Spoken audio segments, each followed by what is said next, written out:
உடனே வருகிறது. எந்த இன எழுச்சிக்கு? தமிழ் தமிழர் என்று பேசுவது இன எழுச்சிக்கு எதிரானது என்றால் எந்த இனத்திற்கு, எந்த இன எழுச்சிக்கு எதிரானது? சமூக தொண்டாற்ற வருகிற ஒருவனுக்கு பாசாபிமானம், அதாவது மொழி அபிமானம், தேசாபிமானம், இனாபிமானம் எதுவும் இருக்கக்கூடாது. சமூக பற்று மட்டும்தான் இருக்கணும். மொழி இல்லை, தேசம் இல்லை, இனம் இல்லை என்றால் சமூகம் எங்கே இருக்கும்? இதுல எந்த சமூகத்துக்கு தொண்டாற்றுவது? மொழி அபிமானம் கூடாது என்றால் ஆங்கில மொழி அபிமானம் உங்களுக்கு ஏன் வந்தது? தேசாபிமானம் கூடாதென்றால் திராவிட நாடு கோரிக்கை ஏன் வந்தது? ஈனாபிமானம் இல்லை என்றால் வெறும் பணாபிமானம் மட்டும் உங்களுக்கு ஏன் வந்தது? இந்த கேள்வி எங்கிருந்து வந்தது? இந்த அறிஞர்களிடத்திலிருந்து எனக்கு வந்தது, என்னிடத்திலிருந்து உங்களுக்கு வந்தது.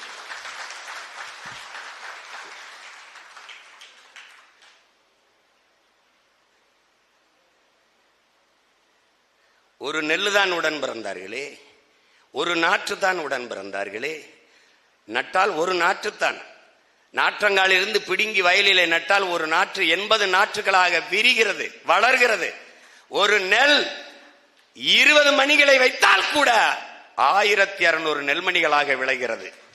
அப்படித்தான் இந்த நெல்மணிகள், விதைத்த நெல்மணிகள் பல லட்சக்கணக்கான நெல்மணிகளாக விளைகிறது. அது தமிழ் தேசிய விடுதலை விடுதலை என்கிற வீரியமிக்க விதைகளாக எழுகிறது.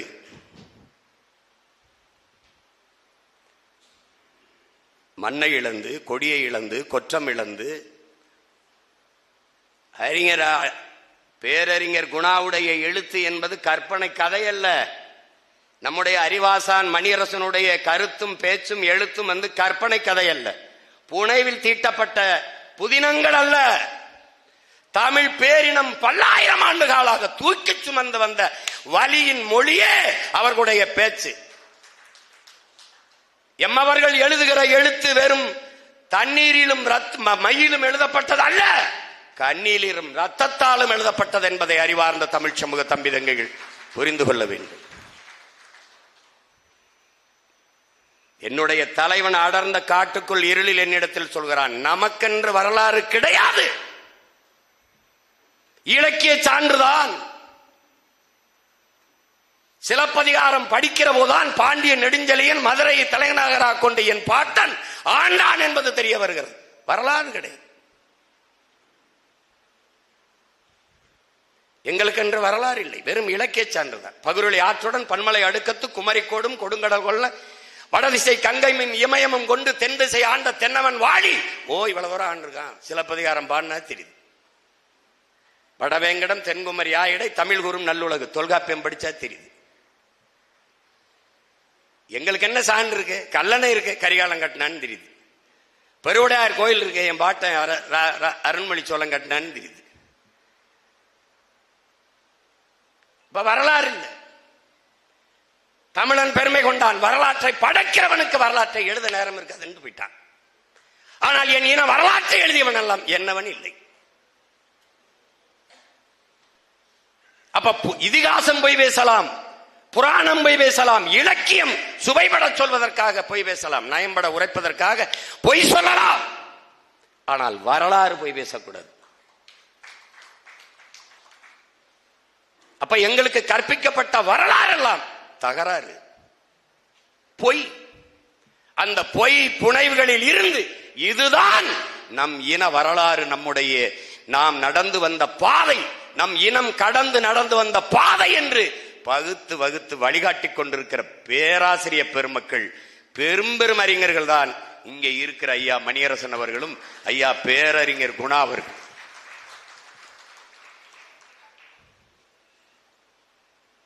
இந்தியம் திராவிடம் இரண்டும் நமக்கு வரலாற்று பகை. தமிழ் பேரினத்திற்கு வரலாற்று பகை. ரெண்டு பேரும் வெவ்வேறு இல்லை.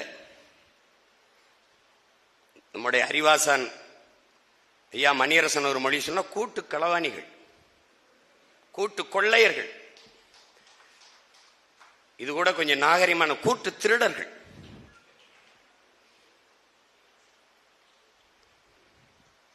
ஒவ்வொன்றையும் பாருங்கள். இந்தியம் என்ன செய்யும்? இந்திய திணிக்கும். திராவிடம் என்ன செய்யும்? அதை அப்படியே கைகட்டி எதிர்ப்பு இல்லாம ஏற்கும். இந்த எந்த திராவிட இயக்கம், இந்த இயக்கத்தை சார்ந்தவன் இந்திய திணிப்பை எதிர்த்திருக்கான். தன்னெழுச்சியாக தமிழினம் தலைவர்கள், இளைஞர்கள் எதிர்த்து போராடினார்கள். அந்த எதிர்ச்சி மிகுந்த மொழி புரட்சியை தங்கள் லாபத்திற்காக பயன்படுத்திக் கொண்டார்கள்.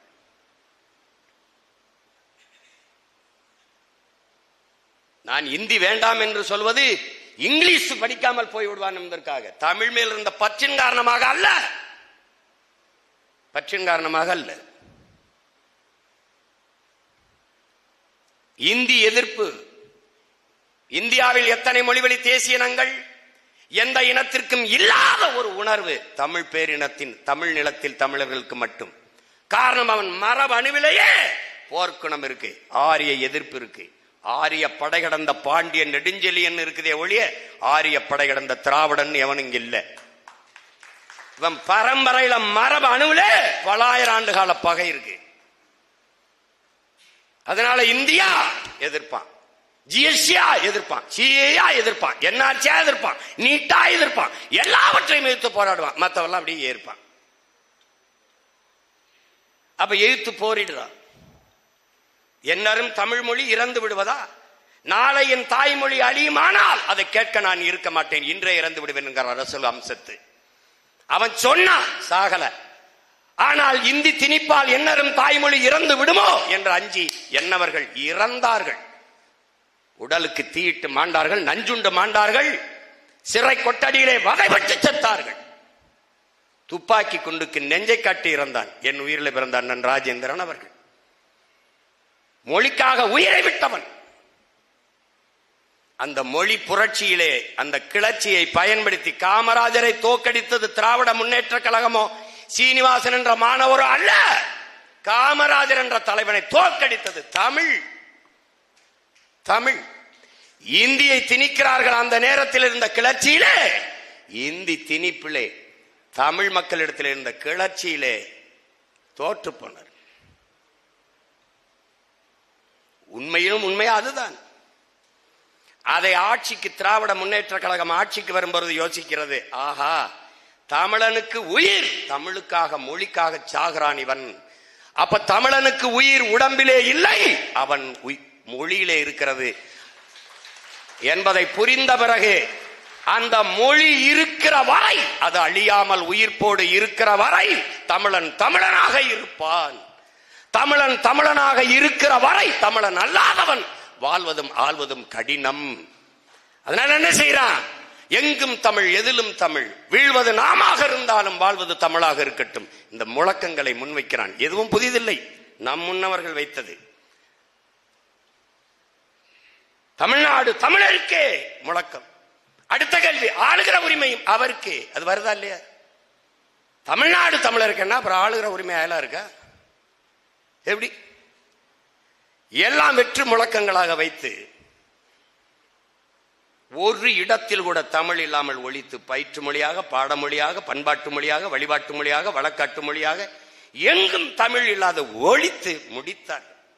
நாட்டின் மாண்புமிக்க முதலமைச்சர் சொல்லுகிறார், வர்த்தக பெருமக்களே, வியாபார பெருமக்களே, நீங்கள் தமிழிலே பெயர் பழகி வையுங்கள், ரெயின்போவை அப்படியே தமிழில் ரெயின்போ என்று எழுதுங்கள் என்று சொல்லுகிறார். என்றால் ஆட்சிக்கு பேரே திராவிட மாடல் ஆட்சி. திராவிடம் சமஸ்கிருதம், மாடல் ஆங்கிலம். எப்படி இருக்கு? தமிழ் வாழ்க.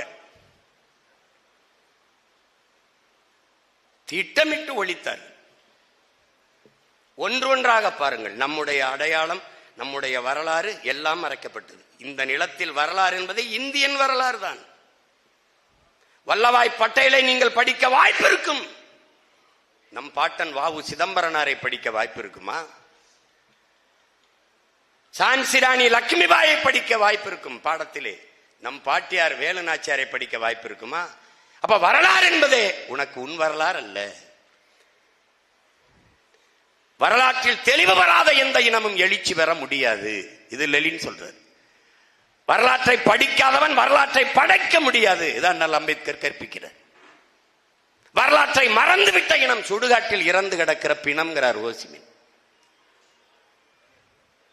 வரலாறுதான் ஒவ்வொரு தேசியனத்தையும் வழிகாட்டும், வழிநடத்தும். என் முன்னவன் வாழ்ந்ததெங்கே, வீழ்ந்ததெங்கே, நான் எங்கே பெருமைப்பட்டேன், எங்கே சிறுமைப்பட்டேன் என்பதை வாசித்து நேசித்து அறியாமல் அடுத்த தலைமுறைக்கு வழி தெரியாது. கடந்த காலத்தை ஒருவன் குனிந்து படிப்பது என்பதே நிகழ்காலத்தில் நிமிர்ந்து நடக்கத்தான். கடந்த காலம் தெரியாதவனுக்கு நிகழ்காலம் இல்லை, நிகழ்காலம் இல்லாதவனுக்கு எதிர்காலம் இல்லை. அப்ப திட்டமிட்டு நம்மின வரலாறை மறைப்பார்கள். என்ன இருக்குது? வீரன் என்றாலே மராட்டிய மன்னன் சிவாஜி தான். அப்ப நமது முன்னவர்கள் தீரன் சின்னமலை, பூலித்தேவன், மருதுபாண்டியர், அழகுமுத்துக்கோன், இவர்கள் எல்லாம்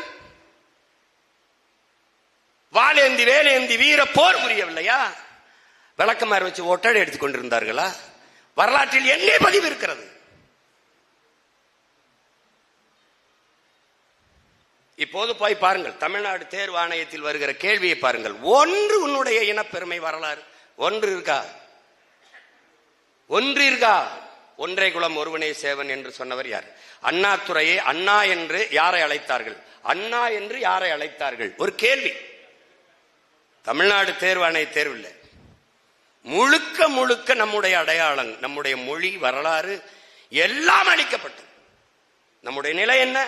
நம்முடைய இறை சிவன் முருகன், நம்முடைய இறைக்கு முன்பு நம் தாய்மொழியில் வழிபாடு நடத்த வேண்டும் என்று போராடி நீதிமன்றம் போய் வழக்காடி, அதில் இன்னும் கொடுமை, தமிழிலும் நாங்கள் ஓதுகிறோம்.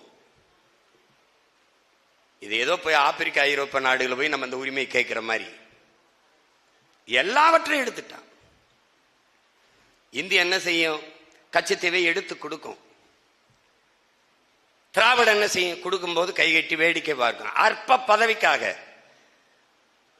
பதவிக்காக ஒவ்வொரு ஆண்டும் கட்சியின் வலிமையை காட்ட லட்சக்கணக்கான மக்களை கூட்டி மாநாடு போடுகிற இந்த கட்சிகள் கச்சத்தீவு என் தாய் நிலத்தின் ஒரு பகுதி எடுத்து சிங்களனுக்கு தாரை வார்த்து கொடுத்தால் என் மீனவ மக்களின் வாழ் உரிமை, வாழ்வாதாரம் பாதிக்கப்படும் என்று ஒருத்தம் போராடல. கொடுக்கும் போது அதிகாரத்தில் இருந்த பெருமகன் ஐயா கருணாநிதி அவர்கள் கச்சத்தீவை கொடுக்க கூடாது என்று இந்திய நாடாளுமன்றத்தில் குரல் எழுப்பிய ஒரே ஒருவர் நம் தாத்தா முக்கையத்தவர் மட்டும்தான். யாரும் பேசல. இந்தியம் பறிக்கும், திராவிடம் பள்ளிழித்துக் கொண்டு கொடுக்கும். ரெண்டுக்குமே வேறு இல்லை. கல்வி மாநில உரிமை, அந்த மாநில உரிமையில் இருந்து அதை இந்திய ஒன்றிய உரிமையாக எடுத்துக்கொண்டு போனது அம்மையார் இந்திரா காந்தி. எடுத்துக்கொண்டு போகும்போது அதிகாரத்தில் இருந்தது ஐயா கருணாநிதி. அது இந்தியம், இது திராவிடம். இவ்வளவு காலம் கொடுத்து விட்டு இப்போது கல்வியை மாநில பட்டியலுக்கு கொண்டு வருவோம், அதற்கு போராடுவோம். 18 ஆண்டுகள் தொடர்ச்சியாக இந்திய ஒன்றிய அரசிலே ஒரு மாநில கட்சி இருந்ததென்றால் அது திமுக தான். 18 ஆண்டுகள். அப்போது போராடி திருப்பி பெற்று வராத அந்த உரிமை காலங்காலமாக தமிழ் மக்களை ஏமாற்றுவது, இனிப்பு பசப்பு வார்த்தைகளை சொல்வது, போனஸ், மானியம், சலுகை, இலவசம், இந்த வார்த்தைகளை சொல்லி சொல்லி ஏமாற்றுவது. எந்த உரிமை இருக்கிறது? கீழடி 2200 ஆண்டுக்கு முன்பு தமிழர்கள் அங்க வாழ்ந்தார்கள். நீங்க பாருங்க, 2 ஏக்கர்ல எந்த இனக்குழு வாழ்ந்திருக்கும்? அறிவார்ந்த என் சொந்தங்களே, எந்த கிராமம் 2 ஏக்கர்ல இருக்கும்? ஒரு கூட்டமாக ஒரு மக்கள் குவிந்து வாழ்ந்தால் கூட குறைஞ்சது 150 ஏக்கர், 100 ஏக்கர், 200 ஏக்கர்ல தான் கூடி வாழ்வான். ஆனால் கீழடியில என் ஊர்ல சிவகங்கையில 2 ஏக்கர்ல தோண்டிட்டு முதலில் தோண்டிய எல்லா பொருள்களையும் இங்க சேமிக்க ஒண்ணுமில்லை, பெங்களூர்ல தான் கொண்டு வைக்கணும், கொண்டு வச்சுக்கிட்டு எல்லாத்தையும். அப்ப 2 ஏக்கர்ல தான் தானே, மீதி ஏன் தோண்டல? தோண்டினால் தமிழனின் தொன்மம், அவனுடைய பெருமை வெளியில வரும். அங்கிருந்து வந்தவன் இந்திய நாகரிகம் என்றான். இந்த நிலத்திலே இருப்பவன் இது திராவிட பண்பாடு நாகரிகம் என்றான். ஒருவன் நாக்கில் விடுது தமிழர் நாகரிகம், தமிழர் பண்பாடு, தமிழர் தொன்பம் என்று வரவில்லை. அப்போது ஏது திராவிடம்? 2200 முன்னாடி, 2100 ஆண்டுக்கு முன்னாடி ஏது திராவிடம்? ஏது? யாருக்கு நடர்? யார் தெலுங்கர், யார் மலையாளி? நீங்கள் வரையறுத்திருக்கிற இந்த திராவிட இனக்குழு என்றால் கூட அவ 1800 1200 தானே. அப்ப 2800 ஆண்டுக்கு முந்தையது என்று சொல்கிறார். இதுவே தோராய கணக்கு தான். அவர் சொல்ல மாட்டான். உன் நிலத்தின் வளத்தை சுரண்டி கொழுக்க வருவான். கேரளாவுக்கு வந்த அணு உலை நிராகரிக்கப்பட்டதற்கு காரணம் என்ன? இந்திய கம்யூனிஸ்ட் கட்சி, இந்திய தேசியம் பேசும், இன்னும் சர்வதேசியமையோட கூட கூட பேசும். காங்கிரஸ் ரெண்டு தான் ஆளுகிற கட்சி, எதிர்கட்சியா மாறி மாறி இருக்கு. ஏன் அந்த நிலத்தில் காங்கிரஸ்காரர் ராஜீவ்காந்தி ஒப்பந்தம் போட்டு கொண்டு வந்த அணு உலை தானே ரஷ்யாவில் இருந்து, அதை ஏன் கேரளாவில் வைக்கல? கேரளாவுக்கு தான் போனது முதல்ல. அவன் எழுந்து சொன்னான், நான் வெளிச்சத்தில் வாழ்வதை விடமும் உயிரோடு வாழ்வது மேன்மையா முக்கியமானது, எடுத்துட்டு போய் எனக்கு வேண்டான்ட்டான். அங்கே வேண்டாம் என்று விரட்டி அடித்த காங்கிரசும் கம்யூனிஸ்டும் இந்த நிலத்திலே இடிந்த கரையிலே நிறுவும் போது, நிறுவி அதை எதிர்த்து போராடும் போது இங்கே அணு உலை வேண்டும் என்று நம்மளை எதிர்த்து போராடினார்கள். எப்படி இந்தியம்? செர்னோபில்ல வெடிச்சிருச்சு, கோப்பர்ச்சை விழுந்து பேசுறாரு. இது ரஷ்ய தேசத்திற்கு மட்டுமல்ல உலகத்திற்கு ஏற்பட்ட பேரழிவு, பேரிழப்புங்கிறாரு. நாம் நம்பினோம் இந்த விஞ்ஞானிகளை, ஆபத்து பாந்தவர்கள் காப்பார்கள் என்று ஏமாந்து விட்டோம். 1,00,000 ஆண்டுகளுக்கு இதன் பக்கத்தில் வராதீர்கள் என்று பெரிய இரும்பு வெளியை போட்டு மூடிட்டு போயிட்டான். அதற்கு பிறகு இந்த நிலத்தில் கொண்டாந்து நடும்போது இந்த திராவிடர்கள் என்ன செய்து கொண்டிருந்தார்கள்? இவர்களுக்கு தெரியாதா? செர்னோபில் வெடித்தது போல அது வெடிக்காது என்ற உறுதி எவன் தருவான்? எவன் தருவான்? எவன் தருவான்? அணு உலைக்கு அருகில் அணுகுண்டு மேலே அமர்ந்திருப்பதும் அணு உலைக்கு அருகிலே குடியிருப்பதும் ரெண்டும் ஒன்றுதான் என்கிறார்கள் அணு அறிஞர்கள். உலகிலே பாதுகாப்பான அணு என்ற ஒன்றே கிடையாது என்பவர்கள் அணு விஞ்ஞானிகள் தான். இதை எப்படி நீ அனுமதிச்ச? ஸ்டெர்லைட் எப்படி உள்ள வந்தது? உங்களுக்கு தெரியாம வந்ததா? மீத்தேன் திணிச்சவன் யார்? ஏன் எல்லா நேரத்திலும் காவிரி படுகையில் மீத்தேன் இருக்குது, கங்கை படுகையில் இருக்க, ஏன் எடுக்கல? ஏன் எடுக்கல? இந்தியாவில் எல்லா நிலத்திலையும் மலைகள் இருக்குது, என் நிலம் தேனியில் மட்டும்தான் நீ நீட்டின ஆய்வு செய்வியா? ஏன் வேற இடத்துல செய்ய முடியாதா? இந்த நிலத்தின் வளத்தை சுரண்டி கொழுப்பதை எந்த இந்திய கட்சி தடுக்கிறது, பேசுகிறது? எந்த திராவிட கட்சி மறுக்கிறது, தடுக்கிறது? ஏனால் இது நிலமும் அல்ல, அவனுடைய தாய் நிலம் அல்ல, அவனுக்கு எதுக்கும் தொடர்பு இல்லை. கேரளாவில் துறைமுகம் விளிங்கம் கட்டுபவனாதான் நீ. கேரள மக்களுக்கு அங்கே மலை இருக்கிறது, மேற்கு தொடர்ச்சி மலை. அந்த மலையில் ஒரு கல்லை கூட எடுக்காது. என்னுடைய கன்னியாகுமரியில் வந்து மேற்கு தொடர்ச்சி மலை 80 லட்சம் டன் அறுத்து கொண்டு போக காரணம் என்ன? அனுமதித்தவன் இவன், திராவிடன். அதை வேடிக்கை பார்த்து அறுத்து கொண்டு போக அனுமதிச்சு நிற்கிறவன் யார்? இந்தியன். இந்த ரெண்டும் வெவ்வேறு அல்ல.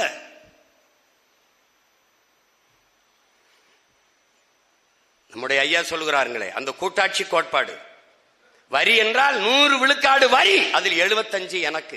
எனக்குன்னா தமிழ்நாட்டுக்கு மட்டுமில்ல, ஒவ்வொரு மாநிலத்திற்கும், ஆந்திராவுக்கு, கேரளாவுக்கு, கர்நாடகா, மீதி 25 பொது நிதியா வச்சுக்க. அதை வச்சுக்கிட்டு நீ நிர்வாகம் பண்ண என்ன வேலை செய்யற?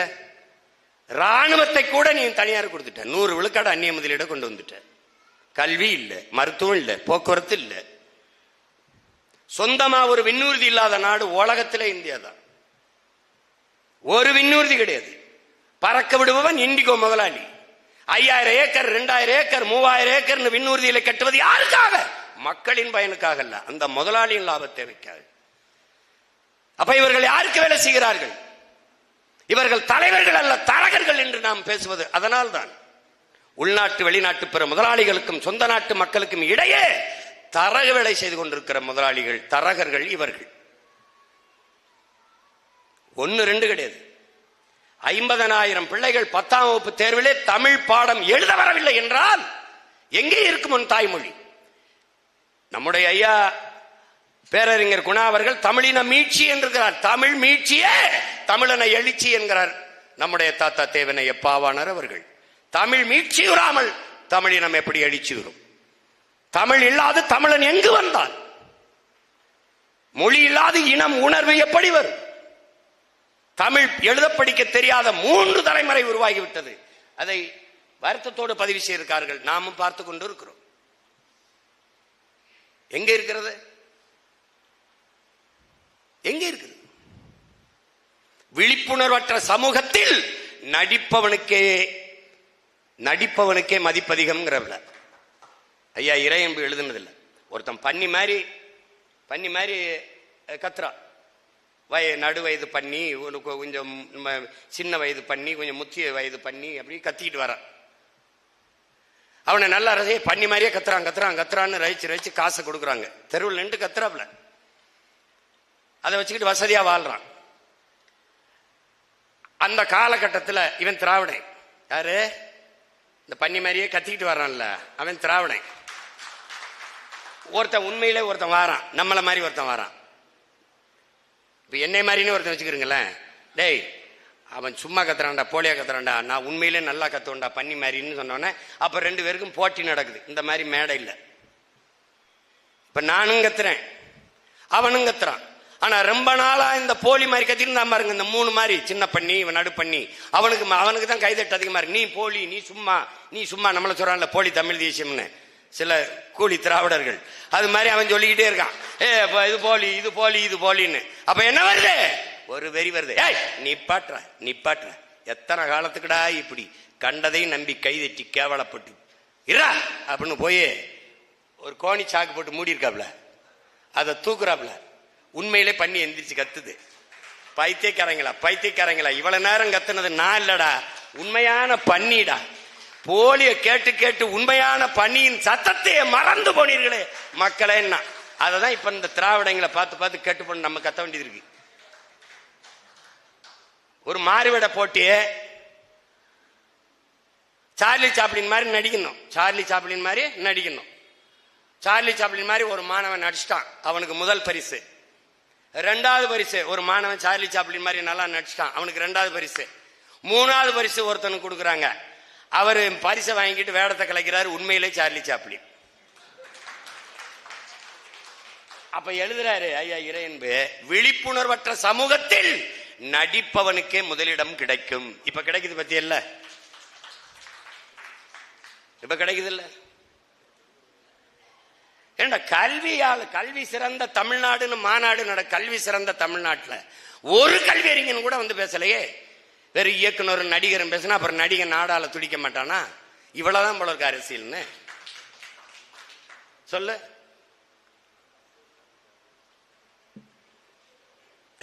என் தம்பி கவிபாஸ்கர் சொன்ன மாதிரி, அவன் குடிச்சு சாகுறான், அவன் கூத்தாடிய பார்த்து சாகுறான். அவன் வாய் வழிய போத, அவன் கண்ணு வழிய காது வழிய போத. என்ன செய்ய சொல்ற? இவர்கள் உழைப்பெல்லாம் வீணா போய் விடக்கூடாதுங்கிறத நெஞ்சு வடிக்க கத்திக்கிட்டு வேண்டியது இருக்கு. இந்த சமூகத்தை எப்படியாவது மாற்றிவிட வேண்டும் என்று துடித்தவர்கள் நம்மவர்கள். நாங்கள் செத்தாலும் சரி எமது இன மக்கள் விடுதலை பெற்று பெருமையோடு உயர்ந்து சிறந்து வாழ வேண்டும் என்று 50,000க்கும் மேற்பட்ட மாவீரர்கள் ரத்தம் சிந்தி உயிரை கொடுத்து மாண்டிருக்கிறார். என் உயிர் தமிழ் மொழி அழிந்து விடக்கூடாது என்பதற்காக நூற்றுக்கணக்காவன் தன் இன்னுயிரை ஈகம் செய்திருக்கிறார். மொழியும் அழிந்தது, இனமும் அழிந்தது. எந்த நிலையில் நின்று கொண்டிருக்கிறோம்? ஒவ்வொன்றாக பாரு. இந்த திராவிட என்ன செய்யும், இந்திய என்ன செய்யும்? காவிரி நதிநீர் உரிமை 450 டிஎம்சிக்கு மேல பெற்றுக் கொண்டிருந்தோம் இல்லைங்களா? அப்ப அதுக்கு மேல வேணும்னு கருணாநிதி ஐயா வழக்கு போட, அப்ப அங்க இருக்கிற இந்திரா காந்தி அம்மையார், நீ நல்லா பாரு, கர்நாடகாவை ஆளுகிறது யார்? ஒன்னு காங்கிரஸ், இன்னொன்னு பாரதிய ஜனதா. அண்மை காலங்களா இது ரெண்டுமே இந்திய இறையாண்மை, தேசிய ஒருமைப்பாடு, நாட்டுப்பற்றை எல்லாம் பேசும். 2 கட்சியுமே பேசும். மாநிலம் என்றால் பாசிசம், தேச துரோகம், ஆன்டி நேஷனலிசம் கிளம்பும். ஆனால் இந்த 2 கட்சி தான் மாறி மாறி ஆளுகிறது. அருகில் இருக்கிற ஒரு தேசிய மக்கள் அதே இந்திய நாட்டின் குடிமக்களுக்கு உரிய நதிநீரை தர மறுக்கிறது. அதை திராவிடம் போராடி பெற மறுக்கிறது. அந்த பிரச்சனை இருக்கும் வரைதான் இங்கே திராவிடனுக்கு, தமிழனுக்கு பிரச்சனை இருக்கிறவேதான் திராவிடனுக்கு அரசியல். அந்த பிரச்சனை முற்று பெற்று விட்டால் அவனுக்கு அரசியல் இல்லை. கச்சத்தீவை மீட்டெடுத்து விட்டால் இந்தியன் திராவிடனுக்கு பிரச்சனை இல்லை, தமிழனுக்கு இஷ்யூ இல்லை, பிரச்சனை இல்லை, அவனுக்கு அரசியல் இல்லை. காவிரி நதிநீர் உரிமை தீர்க்கப்பட்டு விட்டால், அந்த சிக்கல், அந்த பிரச்சனை முடிவுக்கு வந்து விட்டால் இங்க அரசியல் இல்லை அவனுக்கு. எப்படின்னு கேட்கிறீங்களா? ராமர் கோயில் கட்டும் வரை ஜெய் ஸ்ரீராம் ஜெய் ஸ்ரீராம் என்று முழக்க வைத்த RSS பிஜேபி இப்போது ஜெய் ஸ்ரீராம் என்று கத்துகிறதா பாருங்க. கத்தாது. என்ன பிரச்சனை முற்று பெற்று விட்டது. ராமர் கோயில் கட்டி ஒரு முதல் தளத்தை மட்டும் மேல செட்டப் போட்டு திறந்து விட்டுட்டார். தேர்தலுக்கு முன்னாடி மோடி ஐயா திறந்துட்டார். ராமர் கோயில் கட்டிட்டு அந்த இடத்துல அயோத்தியில போட்டியிடும் போது அகிலேஷ் யாதவ் என்ன பண்ணிட்டாரு, ஒரு தாழ்த்தப்பட்ட மகனை கொண்டு போய் பொது தொகுதியில நிறுத்தி அவர்கள் நிறுத்தின வேட்பாளரை தோக்கடிச்சிட்டாங்க. அப்ப என்ன ஆயிடுச்சு, அந்த அரசியல் செத்துருச்சு. அதோட அங்க விட்டுட்டு ஜெய் பூரி ஜெகநாத் வந்துட்டாங்க. ஜெய் பூரி ஜெகநாத் அதுல ஓரளவு வெற்றி கண்டுட்டாங்க. இங்க சீமான் என்ன செய்யறான், முருகன் வேலை தூக்குடா, காவடியை தூக்குடா. அப்ப நம்ம என்ன சொல்ல வேண்டியது இருக்கு, நீ குன்னக்குடிக்கு அன்ன காவடி கூட எடு, நீ தலைகளா நின்று கூட தண்ணியை குடி. ஆனா முருகா என்று சொன்னினால் என் முப்பாட்டன் முருகன் முகவர், அதுக்கப்புறம் அவன் பேரை எம்ம அவர் சதறிட்டான். அவன் இறைவனா கடவுளா கட்டமைக்க வந்தான். நான் என் மூதாதை என் முப்பாட்டன் என்று கட்டமைத்து என் தாத்தன் என் பாட்டன் என்று நிறுத்தினோன்னு அவனால ஓன்னு.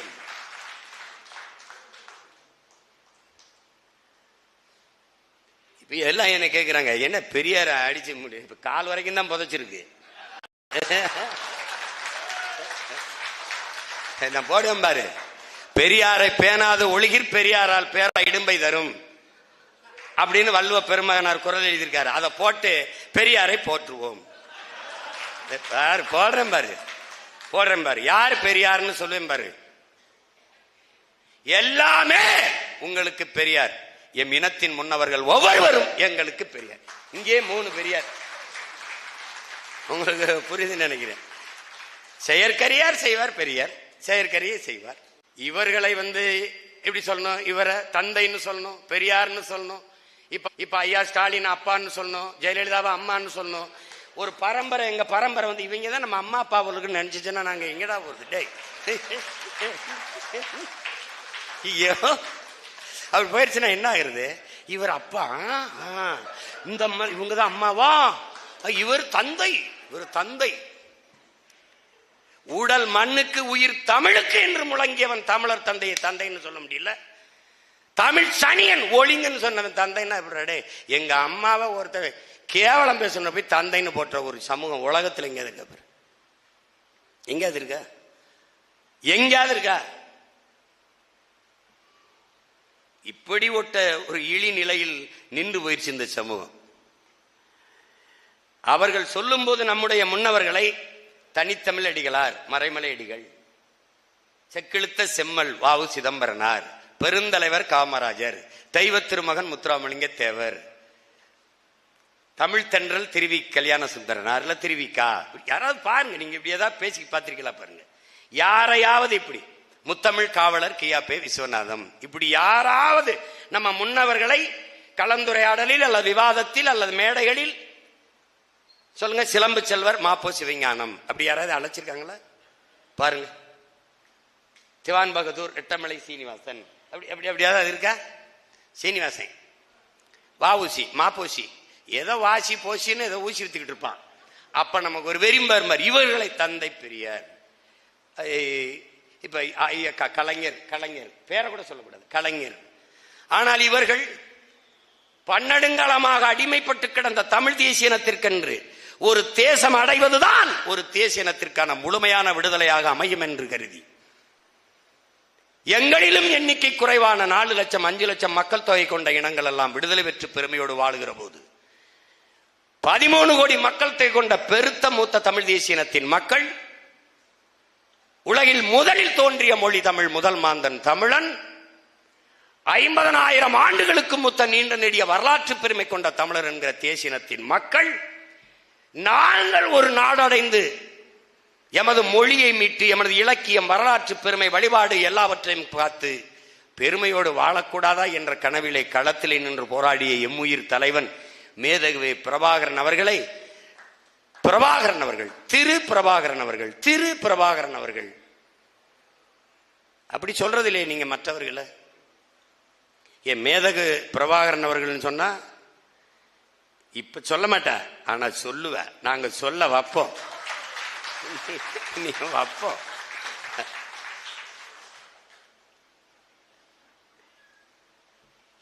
ஒவ்வொன்றும் இந்த திராவிடர்கள் நமக்கு வஞ்சகமாக சூழ்ச்சி செய்து வீழ்த்தினார்கள். ஒன்று ரெண்டு இல்லை.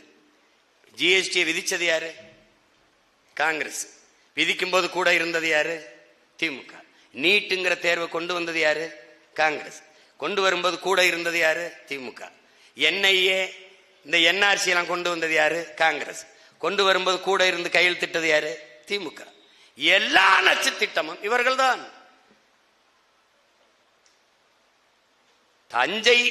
தஞ்சை நன்றாக செழிப்பாக விளைந்தால் தமிழ்நாட்டில் பஞ்சமில்லை. தமிழ்நாடு செழிப்பாக விளைந்தால் இந்தியாவில் பஞ்சமில்லை. அவ்வளவு நஞ்ச நிலம் நிறைந்த வளங்கொழிக்கும் பூமியை ஒரு ஒரு ஒரு பெட்ரோல் இதாக இந்த மீத்தேன் எடுக்கிறதாக மாற்றியவர்கள் இவர்கள். திராவிட முன்னேற்ற கழகத்தின் பெருந்தலைவர் பெரிய தலைவர்களில் ஒருவராக இருக்க நம்முடைய மதிப்பிற்குரிய ஐயா TR பாலு அவர்கள் மீத்தேன் திட்டத்தை கொண்டு வந்த போது பேட்டி கொடுத்ததற்கு நானும் அண்ணன் பழனிமாணிக்கம் அவர்கள் தான் இந்த மீத்தேன் திட்டத்தை கொண்டு வந்தோம். அப்புறம் பிரச்சனை ஆயிருது அப்படின்னு போராட்டம் வந்த உடனே அது சும்மா சோதிக்கிறோம், நாங்க பரிசோதிக்கிறோம், நாங்க அதுக்காக கையெழுத்து போட்டேன், தெரியாம போட்டேன்னு சொன்னவர் அன்றைய துணை முதல்வர், இன்றைய முதல்வர். எல்லாமே படித்தான். நிலம் வளம் எல்லாம் களபோகிறது, மொழி சிதைந்து அழிகிறது. அப்போது ஆரியன் படையெடுத்து வந்தான். ஐயா எழுதியிருக்காங்க, ஆரியன் படையெடுத்து எங்கடா வந்தா? இப்பதான் வரான், வடக்கன் படையெடுத்து வரான். 1.5 கோடி பேர் உள்ள வந்துட்டான். 1.5 கோடி வாக்குரிமை பெறுகிறான். வேலை வாய்ப்பை பெறுவது கூட பிரச்சனை இல்லை, அவன் வாக்குரிமை பெறுகிறான். வாக்குரிமை பெற்றால் அவன் இந்த நிலத்தின் அதிகாரத்தை, அரசியலையும் அதிகாரத்தையும் அவன் தீர்மானிப்பான். இப்போது தவிர்க்க முடியாமல் நாம் சில தொகுதிகளை மற்றவர்கள் கொடுக்க வேண்டியது வருகிறது போல இனி ஈரோடு, பெருந்துறை, கோவை, இந்த கிழக்கு, தெற்கு, இந்த மாதிரி தொகுதி எல்லாம் அவர்கள் இடம் கேட்பார்கள். இங்கேயே திமுக இந்த ஜவஹர்பேட்டையில வந்து இந்தியில சோறுட்டி அடிச்சு வாக்கு கேட்கிறது, இந்தியிலே பேசுகிறது. ஈரோடு கிழக்கிலே கேட்டாங்க. அவன் சொல்றான், அந்த கோயம்புத்தூர்ல இருக்கிறவன் சொல்றான், அவன் ராஜஸ்தானி பீகார்ல இருந்து வந்தவன் சொல்றான், தமிழால வந்தா வேலை கொடுக்கும். இன்னைக்கு அவன் கூலி, நாளை அவன் முதலாளி. குறைந்த வேலைக்கு குறைந்த கூலிக்கு வருகிறான் என்று நீ வேலை கொடுக்கிறாய். அவன் தவிர்க்க முடியாத வேலையாளாக மாறிய பிறகு அவன் கூறுவதுதான் கூலி. அவன் 5000 கேட்பான். இன்னைக்கு 500 ரூபாய்க்கு செய்யறவன் 5000 கேட்பான். நீ கொடுத்தாக வேண்டும். நம்மளை திராவிடன் உழைப்பிலிருந்து உழைக்கிற திறனற்று குடிகாரனாக்கி கஞ்சா, ஆவின், கொக்கைன், மெத்தப்பட்ட மினி இப்படி போதையில அடிமையாக்கி முழுக்க திரை மயக்கத்திலே மூழ்கடிச்சு தூக்கி போட்டான். இன்னைக்கு திரை மயக்கம் என்ன செய்யுது? திராவிடனே கலங்கடிக்குது.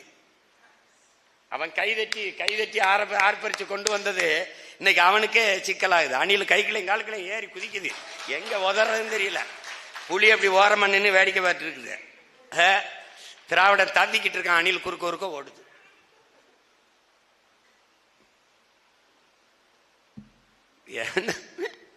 எவ்வளவு அறிவார்ந்த அறிஞர்கள் பிறந்தது.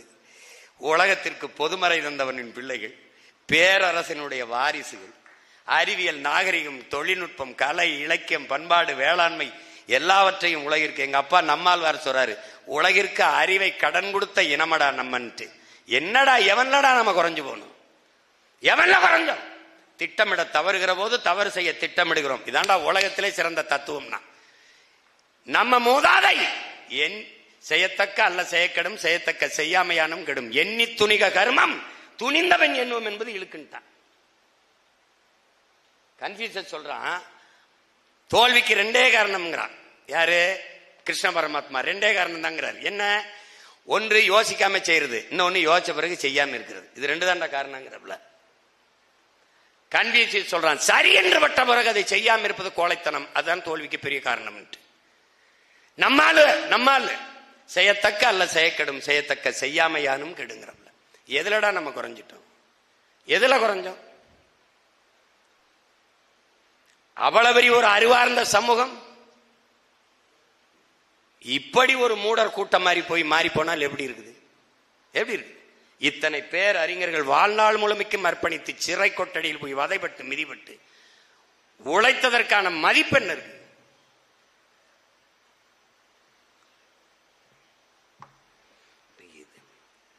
எல்லாம் திட்டமிட்டு பறி கொடுப்பான் திராவிடன், நம்மளை ஏமாத்துவான். இப்ப குடும்ப தலைவிக்கு 1000 என்ன சொல்லு, காலையில பிள்ளைகளுக்கு உப்புமா போட்டதை பெருமையா பேசிட்டுருக்காப்ல, காலை உணவு போட்டு படிக்க வைக்கிறேன்றப்பல. அப்போ ஒரு கேள்வி எழுதல, சோத்து செத்தவைய கூட்டமா நீ மாத்திட்ட, 60 ஆண்டுகள் ஆண்டு காலையில ஒருவேளை கஞ்சி குடிச்சிட்டு பள்ளிக்கூடம் வர முடியல என் பிள்ளைக்கு.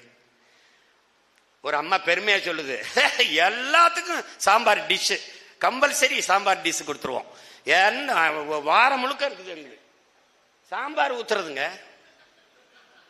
பாருங்க, இந்த கல்வியில் சிறந்த தமிழ்நாட்டில் அந்த அம்மா பேசுது, எல்லாத்துக்கும் சாம்பார் கொடுத்துருவோங்க, சாம்பார் 5 நாள் உப்புமா தான். அப்ப என்ன காரணம், உப்புமா கம்பெனி, அதனால உப்புமா கிண்டி போட்டுக்கிட்டு. அவர்களுடைய திருட்டு திராவிட சித்தாந்தத்தை சினிமாவை வச்சு ஒழிக்க முடியாது. அதை தாண்டிய தத்துவம் இருக்கு இந்தியம். எது இந்தியம்? எல்லாத்தையும் பறித்து கொண்டு போகும், அது இந்தியம். பல்லை இழித்துக் கொண்டு கைகட்டி வேடிக்கை பார்க்கும், அது திராவிடம். எல்லாவற்றையும் கச்சத்தீவை திருப்பி எடு வழக்கு, கொடுத்ததுதான் திருப்பி எடுக்க வேண்டும் என்ற பேச்சுக்கே இடமில்லை, அது இந்தியம். எந்த இந்தியம் திருப்பி எடுக்க முடியாது என்று சொல்கிறதோ அதுவோடவே தேர்தல் உடன்படிக்கை, அரசியல் கூட்டு,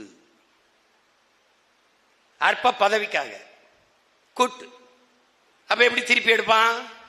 இங்க நம்ம மக்களை ஏமாத்தணும்ல, கச்சத்தீவை மீட்க போராடுவோம், நான் வந்த பிறகு தீவிரமாக போராடுவோம். அது கொஞ்சம் அடிஷனலா சேர்த்துக்கிட்டான், கூடுதலா சேர்த்துக்கிட்டான். ஆட்சிக்கு வர்றதுக்கு முன்னாடி வந்த உடனே ஒரு காந்தி ஜெயந்தி அன்றைக்கு நாங்கள் டாஸ்மார்க்கை மூடுவோம், முதல் கையெழுத்தை அதிலே போடுவோம். ஆட்சிக்கு வந்தவங்க ஏங்க மூடவில்லை என்று கேட்டால் வாயை மூடுவோம், உடனே ஓடுவோம். இதான் நடந்துட்டு. நீ எங்க யார கேள, அம்மையார் கனிமொழி அம்மா, நீங்க 2 லட்சம் இளம் விதவைகள், இந்தியாவிலே அதிக விதவைகள் இருக்கிற மாநிலம் தமிழ்நாடு என்று சொன்னீர்களே அம்மா, இப்ப நீங்க மூடுறேன்னு சொன்னீங்களம்மா, படன் படன் அதான் கேக்குதுங்க நல்லா அந்த கேள்வி. அதுல என்னங்க ஒரே ஓட்டம் தான். ஏய், இன்னைக்குடா மக்களின் பிரச்சனைய, மக்களின் வழிய இதயத்திலிருந்து மொழியாக எடுத்து பேசாதவன் எப்படா இந்த நிலத்துல தலைவனா இருக்க முடியும்? ஒருத்தர் துண்டிச்சிட்டு மீதி 3 பேரும் முழிச்சிட்டு, இவரு ஒரு கௌரவத்துக்கு மறைச்சு வச்ச. ஆக அந்த வகையிலே இதை எதற்காக குறிப்பிடுகிறேன் என்றால், அதுக்குள்ள பாத்துறாரு, இவர் பரவாயில்ல இல்ல, இளமை புகுத்தி விடும் போயிடறாப்ல, இன்மை புகுத்தி விடுமே இளமை புகுத்தி விடும். இன்னொரு இப்போ ஒருத்தர் நம்மால் வந்திருக்கான், நம்ம உடன் பிறந்தவன், பெரிய சீட்டு இங்க இருந்து எடுக்கிறாப்ல, எடுத்து மண்ணரிப்பா மீனரிப்பா நீடாமங்கலமா பீடாமங்கலமா, இளவு ஒரே குழப்பமா இருக்கு. என் பங்காளி வடிவேல் சொல்ற மாதிரி, பாரதி ராசாவா பாரதி யாரா, அவரே கன்வியூஸ் ஆயிட்டாருங்கிற மாதிரி. நாமக்கல் வரல, சென்னை மாகாணம் வரல, மாகாணம் ஆயிருது. என்ன பண்றதுன்னு தெரியலையே. ஆனா ஒண்ணு தெரிஞ்சிச்சு, வசமா சிக்கிக்கிட்டோம்னு மட்டும் தெரிஞ்சுக்கிச்சு. இதுல காலங்காலமாக வஞ்சித்து வீழ்த்தி ஏமாத்தி எதை சொல்ல, நீ வேணா போய் திராவிடர்கள்ட்ட இன்னைக்கு டிஎம்கே இதுல போய் பேச, இந்த பக்கத்து விட்டு பசுமாடு கண்ணு ஓட்டுருக்குன்னு சொல்ல, பெரியார் தான் காரணம்.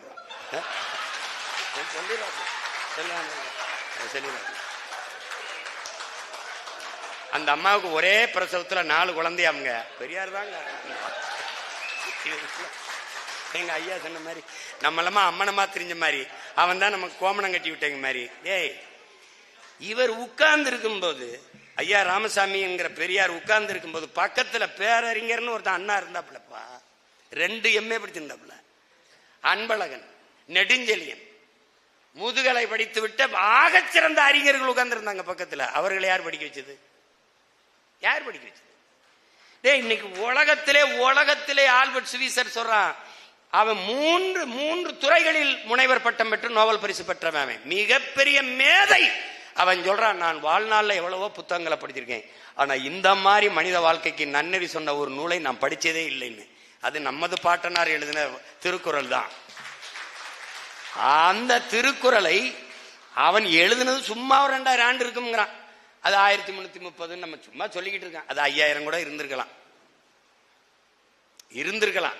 அது ஏதோ கரையை அடிச்சது போக போய் நம்ம பாட்டனார் கந்தப்பனார் எடுத்துட்டு வந்து எல்லிஸ்ட கொடுத்து அதை அச்சில ஏற்றி நமக்கு வந்து ஏதோ வச்சிருக்கோம்.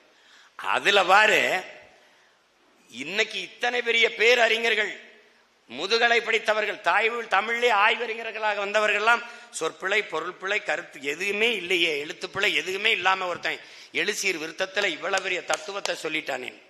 நான் கூட சொல்லுவேன், பெருமாள் கூட 2 அடியில உலகத்தை அளந்தாருன்னு இருக்கு, எங்க பாட்டனார் 1.25 அடியிலே உலகத்தை அளந்துட்டாரு அப்படின்ட்டு. அப்படிப்பட்ட ஒரு நெறியை எழுதி தந்தவனை யார் படிக்க வச்சது? வள்ளுவனே வியப்பென்றால் அவனுக்கு தமிழ் சொல்லிக் கொடுத்த ஆசிரியன் யார்? கம்ப ராமாயணம் என்ற காப்பியத்தை 15 நாளில் கம்பல் பெருந்தகை பாடியிருக்கான். அப்படின்னா அவனுக்கு இருக்கிற அறிவு என்ன? கடல்ல தண்ணியை கரண்டி தள்ளி ஊத்துன மாதிரி சொல்லிட்டு பாடிட்டு போயிருக்கான். இப்ப அவனுக்கு எவன் சமைச்சு சொல்லி கொடுத்துருப்பான்? எங்க அவ்வைக்கு யாரு? வள்ளுவன் வாரான், மருந்தன வேண்டாவாம் யாக்கைக்கு அருந்தியது அற்றது போற்றி உனின். நல்ல சாப்பிட்டது செமிச்சிருச்சான்னு பார்த்து சாப்பிட்றா, நோய் வராது, அதுக்கு எதுவும் மருந்தும் தேவைப்படாது அப்படின்னு பாடுறான். இது நல்லா தான் எழுதியிருக்கான், சின்னதாக தான் எழுதியிருக்கான், அதுவே சிரிச்சு. அது அவ்வை வாரா, அந்த கிழவி. வள்ளுவன் நல்லா தான் எழுதியிருக்கான், பெருசா எழுதியிருக்கான், பிள்ளைய கஷ்டப்படுவாங்கன்னு பசித்து பூசி அது பெரிய மாத்திரையா இருக்கு, உருட்டி ஒரு கேப்சூல் அடைச்சு கொடுத்துட்டு போயிட்டான். எங்களை போய் ஒன்றும் தெரியாதுங்கிறது, நாகரிகமற்ற கூட்டம்ங்கிறது, முல்லையும் குறிஞ்சியும் முறைமையில் திரியும் நிலம் நடுக்குற்று நல்ல இயல்பு இழந்து பாலை எனும் படிமம் கொள்ளும் அறிவியலை பாடியிருக்கான் இளங்கவடிகள். அதை தாசி கதை என்று போயிட்டான் திராவிடை. அது விபச்சாரி கதை, இதை நம்பிட்டான். தமிழ்ல என்ன இருக்குது? ஒண்ணும் இல்ல. அதை நம்பி கொடுமை நிகழ்ந்துருச்சு தமிழ் பேரினத்திற்கு. எல்லா உரிமையும் இழந்து தட்டுக்கட்டு தவித்து போய் நிற்கிறது. தெற்காசிய முழுமைக்கும் பரவி வாழ்ந்த ஒரு இனக்கூட்டம், இந்திய துணைக்கண்டம் முழுமைக்கும் பரவி வாழ்ந்த ஒரு இனக்கூட்டம் காலடியில் குறுகி 1.5 கோடி வட இந்தியர் இருந்திருக்கு. ஏற்கனவே நிலமும் அதிகாரமும் நம்மகிட்ட இல்லை. நம்ம ஒன்னிலிருந்து ஆரம்பிக்கல, ஒரு புள்ளியிலிருந்து ஆரம்பிக்க வேண்டியது இருக்கு. தாய் மொழியில் அகரத்திலிருந்து ஆனாவிலிருந்து எழுத தொடங்க வேண்டியது இருக்குது. எதுவுமே இல்லை. எங்க போனாலும் இந்த சிரி இருக்கும். நீ என்ன பாரு, இந்த சிரி முருகன், ஸ்ரீ கிருஷ்ணன், ஏன் இது அருள்மிகுன்னு வரல? வராது. எல்லா இடங்களிலும் உன் தாய்மொழி புறக்கணிக்கப்பட்டுருச்சு. தாய்மொழி நிராகரிக்கப்பட்டால் எங்கு உன் தாய்மொழி இல்லையோ, புறக்கணிக்கப்படுகிறதோ, அங்கு உன் குரல் வளை நெரிக்கப்படுகிறது என்பதை நீ புரிஞ்சுக்கணும். அப்ப வரலாற்றை மறந்த இனமும் வேற இழந்த மரமும் வரலாற்றை மறந்த இனமும் வாழாது. அப்ப வரலாற்றில் இருந்துதான் நாம் எழுச்சி கொள்ள வேண்டும். இப்ப நீ ரொம்ப காலத்துக்கு போகாத, பிரபாகரன்கிறவன் யார்? இவனுக்கு பயங்கரவாதி. பாலிசிமத்தை அழிச்சான். தேசிய இனத்தின் இவர்கள் அழித்தது நம்முடைய விடுதலை போராட்ட வீரர்களை மட்டுமல்ல, விடுதலை புலிகளை மட்டுமல்ல, ஒரு மூத்த பெருத்த தமிழ் தேசிய இனத்தின் விடுதலை கனவை சிதைத்தார்கள் இந்தியர்களும் திராவிடர்களும். கொன்னது முழுக்க இந்தியன். காங்கிரஸ் ஆட்சி கூட நின்னு சாவை சகித்துக் கொண்டு இந்த அற்ப பதவியில இருந்தவர்கள் திராவிடர்கள். அதுல என்ன இந்தியத்துல மாற்று கண்டுட்டா? காங்கிரஸ் கொண்டுச்சு, பிஜேபி என்ன பண்ணுச்சு? ஒரு 2G அலைக்கற்றைக்காக 1 மாத காலம் பாராளுமன்றத்தை முடக்கி போட்ட பாரதிய ஜனதா அருகிலே ஒரு தீவிலே இப்படி அந்த மக்களை கொண்டு குவிக்கிறார்களே என்று ஒருத்தன் பேசல. இங்க இருக்கிற தலைவர்கள் இன்றைக்கு காசாவை காப்பாற்றுவோம் என்று குதிக்கிறார்கள். பக்கத்தில் இருந்த ஈழச்சாவை சகித்துக் கொண்டு நின்றவர்கள். காசாவில் என்ன நேத்தான் கொண்டு போட்டானா? 67,000 பேரை இதுவரை கொண்டிருக்கான். மொத்த நகரத்தை இடித்து தரமட்டமாக்கிட்டான். இதுவரை வேடிக்கை பார்த்து இப்ப போய் காசாவை காப்பாற்று, கூஜாவை காப்பாற்று. என்ன அர்த்தம்? எங்க இருக்கிற காசாவுக்கு போகிறாய், இங்க இருக்கிற ஈழச்சாவை எப்படி சகித்துக் கொண்டீர்கள்? நீ கரூருக்கு இவ்வளவு பேர் ஓடி வராங்க. பிஜேபி வருது, உண்மை கண்டறியுங்குழு. காங்கிரஸ் வருது, உண்மை கண்டறியுங்குழு. அது 2 லட்சம் கொடுக்குது, 2 லட்சம் கொடுக்குது. தூத்துக்குடியில் துப்பாக்கி சூட்டிலே நீங்கள் 15 பேர் சாகும் போது இந்த உண்மை கண்டறியுங்குழு எங்கே தொங்கி கிடந்தது? எங்கே சுட சொன்னவன் யார்? எங்கிருந்து உத்தரவு வந்தது? மனு கொடுக்கத்தானே வந்தான் மக்கள். கலவரம் வரும் என்று எப்படி கணித்தீர்கள்? அப்படியே ஆனாலும் தண்ணீரை பீச்சி அடிக்க வேண்டும், தடியடி நடத்த வேண்டும், கண்ணீர் போய் குண்டுகளை வீசி கலைக்க வேண்டும். எப்படி துப்பாக்கி சூட நடத்தினீர்கள்? கலவரம் வரும் என்று கணித்து எப்படி முன்கூட்டியே தொலை தூரத்தில் இருந்து சுடக்கூடிய அந்த திறமை பெற்ற அந்த ஸ்னைப்பர் என்கிற துப்பாக்கியோடு எப்படி வந்து கூடினீர்கள்? அதில் மேலே வண்டி மேலே ஏறி உட்கார்ந்து எப்படி அமர்ந்து காத்திருந்தார் அந்த காவலர்? அப்படி சுட்டாலும் காலுக்கு கீழே தானே சுட வேண்டும், எப்படி கழுத்திலே குறிபார்த்து சுட்டீர்கள்? இத்தனை கேள்வி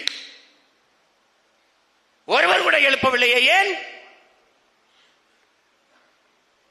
இந்த உண்மை கண்டறியும் குழு பாரதிய ஜனதாவில் இருந்து காங்கிரஸில் இருந்து அன்னைக்கு வராமல் உறங்கி போனது ஏன்? தூங்கி போனது ஏன்? ஆந்திர காட்டுக்குள் செம்மரக்கட்டையை வெட்ட வந்தார்கள் தமிழர்கள் என்று திருட்டு பட்டம் கட்டி எங்களை சுட்டு போட்டார்கள்.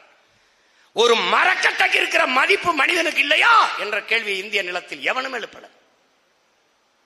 அப்படியே வெட்ட வந்தாலும் நாங்கள் கூலிகள், எங்களை கூலிகளாக அழைத்து வந்த முதலாளி எங்க இருக்கான்? அவன் ஆந்திராக்குள்ள தானே, அவன் மேல என்ன நடவடிக்கை இல்லை. அப்படியே வந்தாலும் எங்களை கைது செய்து சிறைதானே படுத்த வேண்டும். ஏன் சாகடித்தீர்கள்? புல்வாமா மாவட்டத்திலே தாக்குதல் நடத்த தீவிரவாதிகளை தப்பிக்க விட்டுட்டு, பகல்காமிலே தாக்குதல் நடத்திய தீவிரவாதிகளை பயங்கரவாதிகளை தப்பிக்க விட்டுட்டு, பசிக்கு பிழைக்க வந்த எங்களை சுட்டு கட்டையோடு கட்டையாக போட்டது ஏன்? அப்போ உண்மை கண்டறியும் குழு எங்கே வைப்படுத்திருந்தது? ஒரு வருத்தம் தெரிவிக்கவில்லை பிரதமர். இந்த நாடு அந்த குடும்பத்திற்கு கள்ளச்சாராயம் குடிச்சு செத்தவனுக்கு 10 லட்சம் அறிவித்தது. கூட்ட நெரிசலை சிக்கி தவித்தவர்களுக்கு இவ்வளவு நிவாரண உதவி அறிவிக்குது. அந்த குடும்பங்களுக்கு அறிவித்தது எவ்வளவு? எவ்வளவு கேவலமாக இவர்கள் நம்மளை மதிப்பிடுகிறார்கள். ஒரு 12 மீனவனை ஒரே சங்கிலியில் கட்டி இழுத்துக் கொண்டு போகிறான். ஒரு தேசிய அவமதிப்பு. நம்ம இந்தியர்கள் என்று சொல்லுகிறார்கள். இந்திய நாட்டின் குடிமக்கள். உன் நாட்டு குடிமக்களை 12 பேரை ஒரே சங்கிலியில் மந்தை போல இழுத்து போகிறான். உனக்கு அவமானம் இல்லை என்றால் இந்த திராவிடனும் பேசவில்லை, இந்தியனும் பேசவில்லை. கைது செய்த மீனவனை மொட்டையடிக்கிறான். தமிழன் மயிர் போனாலும் உயிர் போனாலும் இவனுக்கு ஒண்ணுதான். அது எனக்கல்ல அவமானம், அதிகாரத்தில் இருக்கிற உங்களுக்குத்தான் அசிங்கமும் அவமானமும் கேவலம். அதைத்தான் திராவிடத்தால் வீழ்ந்தோம், தமிழியத்தால் எழுவோம். தமிழியத்தால் எழுவோம், நமது முன்னவர்கள் தந்த தத்துவத்தால் எழுவோம். அதுதான் தமிழன் ஒவ்வொருவனுடைய தலை நிமிர்வுதான் அந்த தன்னெழுச்சி தான் தமிழ் தேசிய இன எழுச்சி. ஈழ விடுதலை போராட்டத்தை நசுக்கினார்கள் என்பது தமிழ் தேசிய இனத்தின் விடுதலை பெருங்கனவை நசுக்கியது. இப்போது நம்மை ஒரு தொலைக்காட்சி காட்டாது, ஒரு ஊடகம் நாம் போட்டியிடுகிறோம் தேர்தல் என்பது கூட சொல்லாது. காரணம், தமிழ் தேசிய மக்கள் எழுச்சியுற்ற ஒரு அரசியல் வலிமையை பெறுவதை இந்திய திராவிட அரசியல் விரும்பாது, இந்தியமும் திராவிடமும் விரும்பாது. நடிகர் அவரை பேசும், அவருக்கு கோட்பாடும் இல்லை, கொள்கையும் இல்லை. அவர் என் மலை, என் காடு, என் நிலம், என் வளம், என் கடல், என் மொழி, என் வரலாறு, என் வழிபாடு, என் மக்கள் கல்வி, என் மக்களின் மருத்துவம் என்று பேசாது. ஏனென்றால் இது நமது கனவல்ல, நமது முன்னவர்கள் அவர்களின் கனவும் அல்ல, அவர்களுக்கு முன்னவர்கள். தொல்காப்பியமே தமிழனின் தொன்மை இலக்கண நூல் என்கிறான். ஆனால் அந்த தொல்காப்பியனே என்பனார் புலவர் என்று 100க்கும் மேற்பட்ட இடத்தில் பாடியிருக்கிறான். அவனுக்கு முன்னாடி பல பேர் இருந்திருக்கான். அது மாதிரி நமது முன்னவர்களுக்கு முன்னாடி பல ஆயிரக்கணக்கான பேர், 500 ஆண்டுகளுக்கு மேலாக நமது முன்னவர்கள், நமது இன சொந்தங்கள் தூக்கி சுமந்து வந்த பெருங்கனவுதான் இந்த நிலத்தில் தமிழ் தேசிய அரசியல் எழுச்சி, புரட்சி, மாறுதல். இதே ஒரு குழப்பம். தமிழ் தேசியம் வேற்றுக்கிறாங்க சொல்லு போல. ஐயா கேட்கிறாங்க, மலையாளி மலையாளியா இருக்கும்போது, கன்னடன் கன்னடனா இருக்கும்போது, தெலுங்கர் தெலுங்கரா இருக்கும்போது, பீகாரி பீகாரியா இருக்கும்போது, குஜராத்தி குஜராத்தியா இருக்கும்போது, மராட்டியா மராட்டியனா இருக்கும்போது, நான் மட்டும் என்ன இதுக்குடா திராவிடனா இருக்கணும்? இதுதான் பதில். ஒரு முகமுடியை போட்டிருக்கான் இந்தியன், ரொம்ப நாளா எங்க தாத்தாவுக்கு போட்டிருந்தான். அப்புறம் அதை கிழிச்சு போட்டவொடனே எங்க அப்பனுக்கு திராவிடம்னு போட்டான். அதை எங்களை மாதிரி பிள்ளைய கிழிக்க எங்க முன்னவர்கள் எங்க அப்பங்க வந்து கிழிக்கும் போது, நீ இந்த சாதி அந்த சாதின்ட்டான், நீ தேவர் தேவேந்திரன்ட்டான், நீ படையாச்சி பறையன்ட்டான். இப்ப சொன்னவன ஒரு அறைய போட்டு போடா நாங்கள் தமிழர்கள் தான் திமிரி எழும்பது செதற. என்ன கொடுமை. 48 விழுக்காடு இருக்கோம் நாங்க, 42 விழுக்காடு இருக்கோம் நாங்க.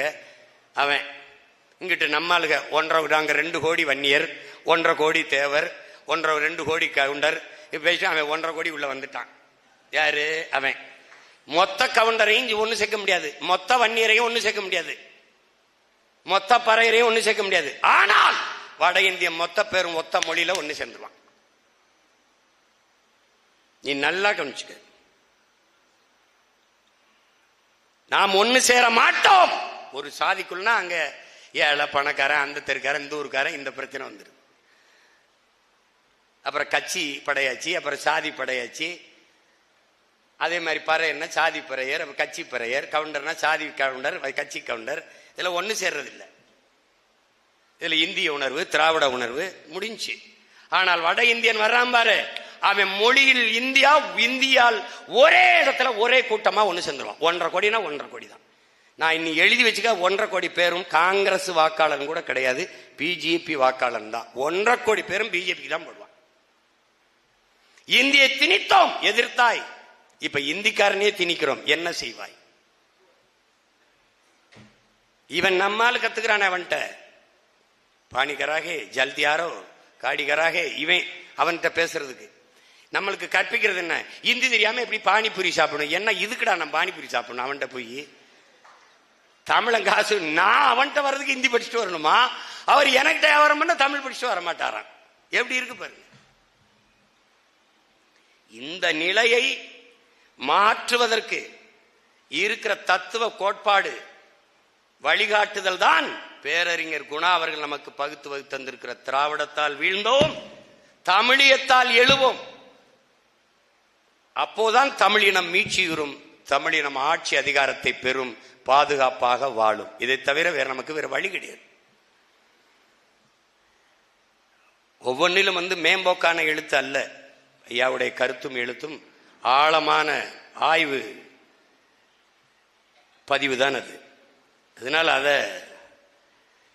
பூச்சாண்டி காட்டிட்டே இருப்பான். இவனை பாரு, இந்த வாட்டி பூச்சாண்டி காட்டுவான். அது நீங்க தமிழர் என்று சொன்னால் பார்ப்பனன் பிராமணன் நானும் தமிழன் என்று உள்ள வந்து விடுவானே. அந்த வார்த்தையை நல்லா கவனிங்களேன். நானும் தமிழன் தான் என்று உள்ள வந்து விடுவானே. அவன் எப்படி வருவானா? தமிழன் என்றுதான் உள்ள வருவானா. அப்ப தமிழன் என்று இருந்தால் உனக்கு என்ன? நான் உள்ள வர முடியாதே. அதுதான் பிரச்சனை. பிராமண நானும் தமிழன் என்று உள்ள வந்துருவானா. அப்ப அதுல உனக்கு என்ன பிரச்சனை? நான் உள்ள வர முடியாது. அப்ப திராவிடம் இருந்தாதான் வருவான். எந்த பிராமண எதிர்ப்பை வைத்து இவர்கள் திராவிட இருப்பை கட்டினார்களோ அதே பிராமண கடப்பாறை வைத்து இந்த தேர்தலில் தூக்கி நான் உடச்சு நோர்களை பார்த்தே இருக்கு. அவர்கள் பேசவில்லை, நான் என்னடா பல்லாயிரக்கணக்கான பிள்ளைகள் இருக்கா வெடிச்சு செதறும் இந்த நிலத்தில். ஒருத்தனது பண்ண முடியாது. திராவிடம் செத்து போச்சு. அது வைதையை காத்திருந்தால் கிளைமேக்ஸ் மாதிரி அது செத்து போச்சு. அது ஐயா விஜயகாந்த் 2 ரீலுக்கு முன்னாடியே கொல்லப்பட்டுருவாரு, செத்துருவாரு. உண்மையிலே படத்தை போட்டு பாருங்க, செத்துருவாரு ஐயா. அப்ப அக்கா ரேவதி அந்த இவர் அந்த இளம் பெண்களை காப்பாற்றணும், நீ அந்த பெண்களை கூட்டிட்டு போயிரு, என்னை இந்த அருவாளை கொடுத்து இந்த ஒரு சூலாயுத மாதிரி இருக்கு, அதுல இப்படி சாத்தி வச்சிரு, சாத்தி வச்சு அப்படி நிக்க வச்சுட்டு நீ அந்த பிள்ளைகளை கூட்டி ஓடிருன்றாப்ல. இதுதான் திமுக. அவர் செஞ்சது உயர்ந்த நோக்கத்துக்கு. ஆனா இதுதான் கதை. அவர் 2 ரீலுக்கு முன்னாடியே கொல்லப்பட்டுறாப்ல, செத்துருச்சு திராவிடம். இப்ப அருவாளை வச்சுக்கிட்டு அப்படியே நிக்குது. அது ராதாரவி என்ன பண்ணுவாரு? வெள்ளிக்கிழமை ராமசாமி, இந்த சனிக்கிழமை ராமசாமி இல்ல,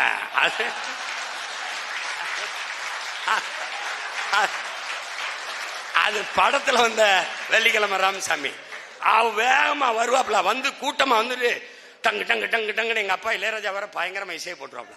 அப்படி நின்று மெதுவா ஒரு காத்து விகு விகுன்னு அடிக்கும்போது அப்படியே சத்துன்னு இப்ப சாத்தி வச்சிருக்காங்க. ஒரு நாள் சத்துன்னு முன்னாடி விழும்பார். நீ வேணா பாரு, விழும். டேய் நீ எழுதி வச்சுக்கடா. அவங்க திட்டமிட்டு நம்ம அடையாளங்களை எடுத்துட்டு இன்னைக்கு தமிழெண்ணெய் சிலையை தூக்கி நாங்க வழக்கு போட்டு வைக்க சொல்லியிருக்காரு நீதிபதி. நம்ம தாத்தா சங்கரதாஸ், தமிழ் தாத்தா ஊவே சாமிநாதர் சிலை எல்லாத்தையும் தூக்கிட்டான். ஆனா எல்லாத்துலயும் அவங்க அப்பா கலைஞர் கருணாநிதி நூற்றாண்டு விழா, கலைஞர் ஜல்லிக்கட்டுக்கும் அவருக்கு என்ன சம்பந்தம் இருக்கு? மதுரையில் ஒரு 100 கோடிக்கு கட்டி நூலகத்துக்கு பூரா அவர் பேர் தான், இதெல்லாம் அவர் பேர். அங்கே நம்ம பாட்டையன் ஒருத்தருக்கான் பார்த்தா பாண்டித்துரை தேவர் வள்ளல், அவன் பேரை வைக்கலாம். அவன் தான் 4ஆம் தமிழ்ச்சங்க வச்சு தமிழ் வளர்த்தான், அவனை வைக்கல. அங்கே நம்ம தாத்தா மூக்கையத்தவர் பேரை வைக்கலாம், அதை வைக்கல. எல்லாமே எங்க பார்த்தாலும் ஒண்ணு கழிப்பிடம் குடிப்பிடம், ரெண்டுக்கும் வைக்கல. அது ரெண்டுக்கும் தான் வைக்கல. எல்லா இடத்திலையும் பேரு. இப்ப 540 கோடிக்கு மகாபலிபுரத்துல இங்க ஆசிரியருக்கு சம்பளம் கொடுக்க காசு இல்ல, அங்க ஒரு கலை மன்றம் அங்க கட்டிக்கிட்டு இருக்காப்ல. யாரு? நம்ம ஐயா தான், அவங்க அப்பா பேர்ல தான். அப்ப அது என்ன பண்ணணும்னா, நம்ம வந்த உடனே கடற்கரை எங்களுக்கு கடற்கரை தான், எவருக்கும் கல்லறை இல்லை. உலக புகழ்பெற்ற 2வது கடற்கரை, எவருக்கும் கல்லறை இல்லை. என் முன்னவன் நாட்டு விடுதலைக்கு போராடினவன், செக்கெழுத்தவன், தூக்குழுத்தவங்க எங்க செத்து எங்க போச்சிருக்குன்னு தெரியல. இதை பார்க்கும் போதெல்லாம் கொலவெறி வருது. கடற்கரை தான். நீங்க 2 ஏக்கரை ஆக்கிரமிச்சு படுக்கிற அளவுக்கு பெரிய ஆளுக இல்ல, அதனால நீங்க கிளம்புங்கன்னு நம்ம கிளப்பணும். இதுல நாங்க ஒன்னும் இடிக்க வேண்டியதில்லை. நாங்க வென்றுட்டோம் முன்னணி அப்படின்னாவே அது நடந்துடும். அதனால என்னுடைய உடன் பிறந்தார் தான் ஏற்றுக்கொண்ட கொள்கையில் சற்றும் தடமாறாமல், வறுமை வாட்டி வதைத்தாலும், எவ்வளவு அடக்குமுறை ஒடுக்குமுறை ஏச்சு பேச்சுகள் எதிர்வந்தாலும், தான் தலைமையேற்றுக் கொண்ட தத்துவத்திலிருந்து தடுமாறாமல் தொடர்ச்சியாக களத்திலே நிற்கிற என்னுடைய உடன் பிறந்தார்.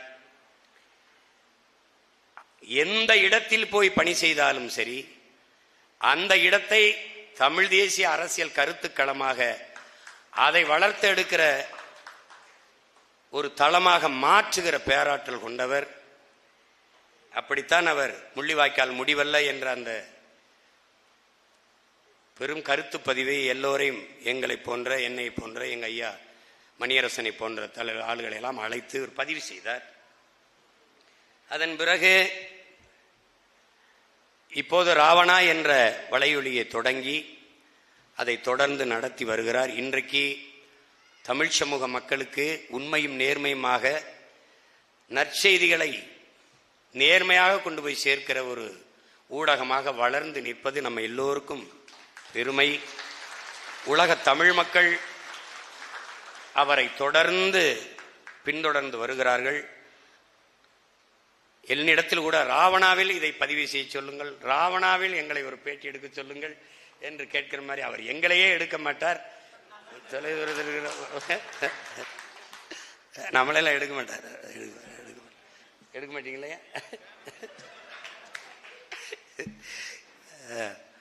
அப்படி ஐயா பேரறிஞர் குணா அவர்களை பற்றி இந்த நேர்காணலை கொண்டு வந்து தமிழ் இளம் தலைமுறைக்கு கொண்டு போய் சேர்த்தார். நமக்கு என்னன்னா, அரிதிலும் அரிதாகத்தான் நமக்கு அறிஞர் பெருமக்கள் நம் இனத்தில் தோன்றுவார்கள். அதை போற்ற நாம் தவறி விடுவோம், கொண்டாட தவறி விடுவோம். அதான் நம்மகிட்ட இருக்கிற சிக்கல்.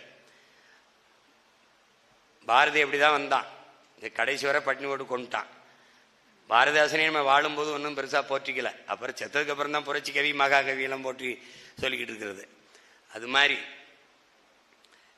நம்முடைய பேரறிஞரை உரிய நேரத்தில் பாராட்ட வேண்டும். இதுவே ரொம்ப காலதாமதமாக தான் செய்கிறோம், இது பெரிய அளவுக்கு செஞ்சிருக்கணும். சரி, இருந்தாலும் இந்த அரங்கத்தில் இருக்கிற என் சொந்தங்கள் மட்டும் இல்லை, இதை பார்க்கிற ஒவ்வொரு உலகம் பூரா இருக்க ஒவ்வொரு சொந்தத்திற்கும் இது தெரியும் நம்ம ஐயா யாருன்ட்டு. நான் ஐயா ஈவேராவ் அவர்களை பேசிய பிறகு, ஏன் சீமா இப்படி என்னதான் அவர் பேசிட்டாருன்னு தேடி படிக்க ஆரம்பிச்சது அதிகம். படிக்க ஆரம்பிச்சவொன்னே அவன் அந்த புத்தகத்தை தூக்கி காரி வித்துறப்பட்டு போயிட்டான். படிக்க ஆரம்பிச்சவொன்னே என்னை விட வேகமா எல்லாரும் எழுத பேச ஆரம்பிச்சிட்டான். அது மாதிரி இன்னைக்கு நம்முடைய பேரறிஞர் ஐயா குணா அவர்களுடைய புத்தகம் அங்கே வைக்கப்பட்டிருக்கு. பெரிய அது எழுத்துல நம் இனத்தின் எதிர்கால தலையெழுத்து. அதை வாங்கி நீங்க ஒவ்வொருவரும் படிக்கணும். அந்த பேரறிஞரை பாராட்டி தமிழ் கூறும் நல்லுலகிற்கு கொண்டு போய் அந்த அறிஞரை சேர்க்க வேண்டும் என்கிற பெரும் ஆர்வத்தில் இந்த முயற்சியை என் உடன் பிறந்தார் ஏகலைன் அவர்கள் இதை செய்திருக்கிறார்கள். அதற்கான ஒருங்கிணைப்பு அவர் ஒரு மாதமாக என்னிடத்திலே நான் வருவேன்னு சொன்னா வருவேன், என்னிடத்தில் மட்டுமே 10 தடவை ஐயா ஐயா நான் எங்க இருக்கேன் எதுல இருக்கேன் என்னன்னு தெரியாது, ஐயா அது வந்துங்க ஐயா நான் வந்துருவேன், ஐயா வந்துருவேன் வந்துருவேன் ஐயா விட்டுருங்க ஐயா. அப்புறம் ஐயா அந்த கடலுக்குள்ள போறது அது 5 நாளாம் ஐயா அதெல்லாம் எனக்கு தெரியாதுங்க ஐயா, குணா ஐயாட்ட சொல்லிட்டேன், உங்க ஐயா மணியரசன் வர்றாங்க, நீங்க வந்துடணும் வந்துடணும். வந்துடுறேன், காலையில சொல்றேன் நான் வந்துடுறேன்னு. வந்துருங்க வந்துருங்கன்னு கேட்டதுலேயே நான் வந்துட்டேன். அதாவது எப்படின்னா அவ்வளவு ஒரு பேரார்வம் எதையும் செய்யறதில்ல, நேர்த்தியா செய்யணும்னு நினைப்பாரு. அதுல என் உடன் பிறந்தார்கள், என் தம்பிகள், அன்பு தம்பிகள் களஞ்சியம்மு அவர்களும் என்னுடைய தம்பி முத்துப்பாண்டியும் உடனிருந்து உதவியதில் எனக்கு மகிழ்ச்சி. என்னுடைய தம்பி அன்பு இளவல் சிலம்பரசன் அவர்கள், அப்புறம் என்னுடைய கவி இளவல் கவிபாஸ்கர் அவர்கள் எல்லோரும் சேர்ந்து இதை சிறப்பாக இந்த நிகழ்வை நடத்திவிட்டார்கள். இந்த பாராட்டு நம்முடைய பேரறிஞர் குணா ஐயா அவர்களுக்கு எவ்வளவு பாராட்டோ அவ்வளவு பாராட்டி என் உடன் பிறந்தார் ஏகலைவன் அவர்களுக்கு இந்த நிகழ்ச்சியை ராவணா வலையொலி 1 மாத காலமாக திட்டமிட்டு இந்த அரங்கை ஒப்பந்தம் செய்து இதை நடத்தி கொண்டிருக்கிறது. அதிலே பங்கேற்ற பெருமக்கள் எங்களுடைய ஐயா பேராசிரியர் மணி, என்னுடைய மதிப்பிற்குரிய அம்மா நம்முடைய தாத்தா ரெட்டமலை சீனிவாசன் அயோத்தாச பண்டியனுடைய அன்பு பேத்தி ரேவதி அவர்களெல்லாம் வந்து பங்கேற்று சிறப்பித்திருப்பது, இன்னும் பல்வேறு பேரறிஞர்கள், எங்களுடைய ஐயா சமர்பா குமரன் போன்றவர்கள்லாம் ஈரோட்டிலிருந்து வந்திருக்கிறார்கள். எங்கள் ஐயா மணியரசன் சொன்னது மாதிரி கொள்கை பிடிப்பில் கூடியிருக்கிற கூட்டம் இது. இது ஒரு கோமாளி கூட்டம் இல்லை, எல்லாம் போராளி கூட்டம். அதில் பெருமை, இந்த நிகழ்வை பெருமைப்பட நடத்தி கொண்டிருக்கிற ராவணா வலையொலிக்கும் அதனுடைய நிறுவனர் என் அன்பு உடன் பிறந்தார் ஏகலைவன் அவர்களுக்கும் என்னுடைய அன்பும் பாராட்டுகளும், தமிழ் பேரினத்தின் பெருமை மிகு பேரறிஞர், தமிழ் பேரினத்தினுடைய அந்தனர் ஐயா குணா அவர்களுக்கு நம்முடைய நெஞ்சம் நிறைந்த இனிய பிறந்த நாள் நல்வாழ்த்துக்களை தெரிவிப்பதில் மகிழ்கிறோம். அது என்னைக்கோ செப்டம்பர் 14 நடந்துருச்சுன்னு நினைக்கிறேன். ஆனால் இன்று நம் ஐயாவுக்கு நம் வாழ்த்துவோம். அவருடைய கருத்துக்களை நாம் களத்திலே கருவியாக ஏந்தி திராவிட பகையை, இனப்பகையை வீழ்த்துவோம். உங்கள் அனைவருக்கும் என் அன்பும் நன்றியும். நம்முடைய ஐயா பேரறிஞர் குணா அவர்களுக்கு என்னுடைய பிறந்தநாள் வாழ்த்துக்களை தெரிவிப்பதில் பெரிதும் மகிழ்கிறேன். வணக்கம் வணக்கம்.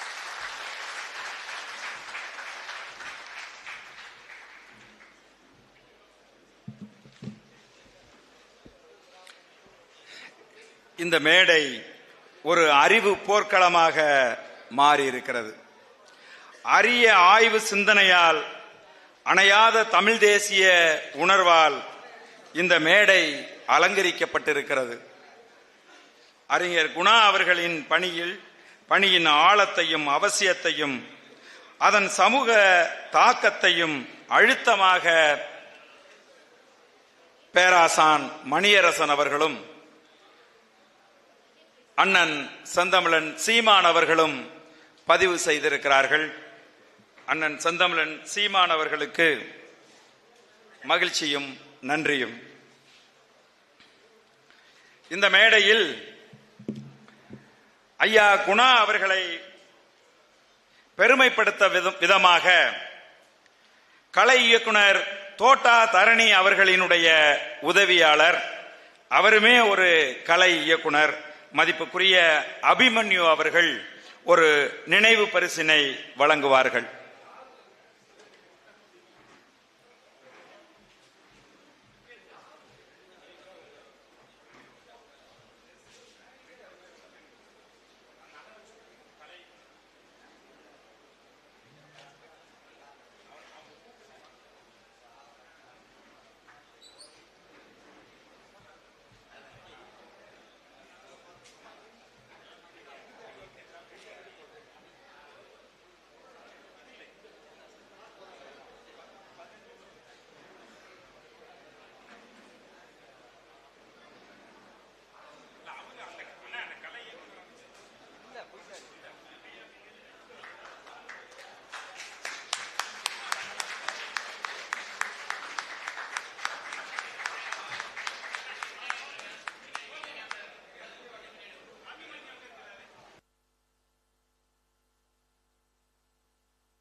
கலை இயக்குனர் ஐயா அபிமன்யு அரங்கத்தில் இருந்தால் மேடைக்கு வருமாறு அன்போடு அழைக்கிறேன்.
ஹலோ.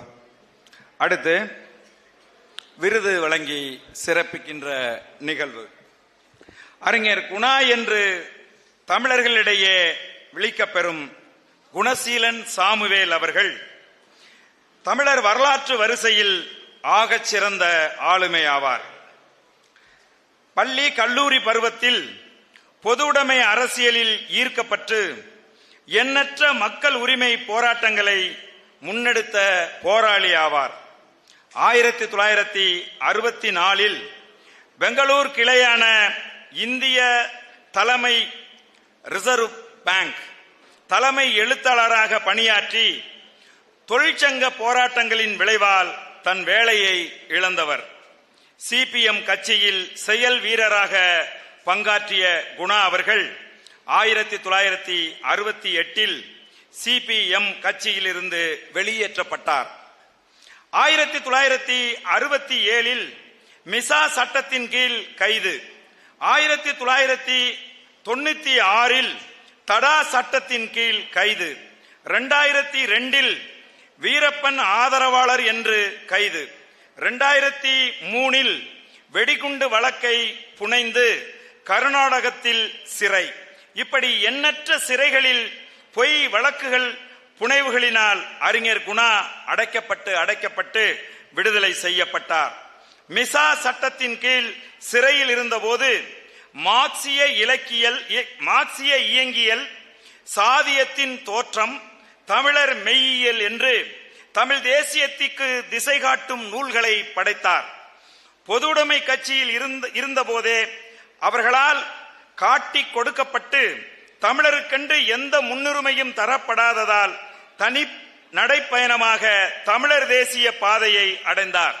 தமிழர் ஓர் தனித்த தேசிய இனம் என்பதை உணர்ந்து திராவிடத்தால் வீழ்ந்தோம் என்று அறைந்து ஈவேராவை தோளுரித்து ஆரியமும் திராவிடமும் ஒரு நாணயத்தின் 2 பக்கங்கள் என்று ஆணித்தரமாக தமிழர் வரலாற்றின் பார்வையில் நிறுவி தமிழே எல்லாவற்றுக்கும் மூலம் என்று தமிழர் மெய்யியலான எண்ணியம், ஏராணம், சிறப்பியம், ஆசிவகம், அணுவியம் என்று அனைத்தையும் மீட்டெடுத்து தந்தார்.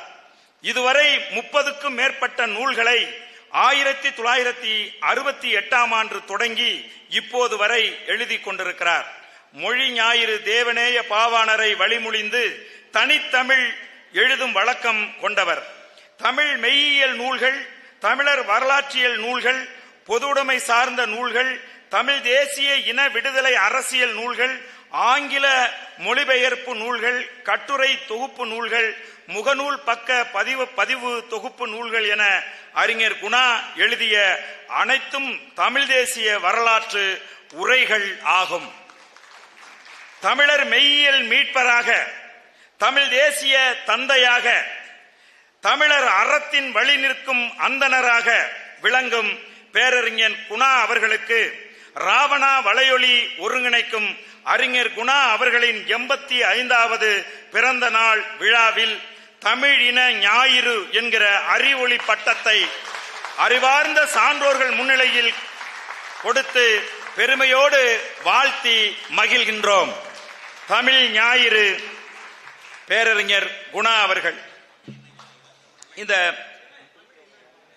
அண்ணன் செந்தமிழன் சீமான் அவர்களும் ஐயா மணியரசன் அவர்களும் இந்த விருதினை வழங்குவார்கள்.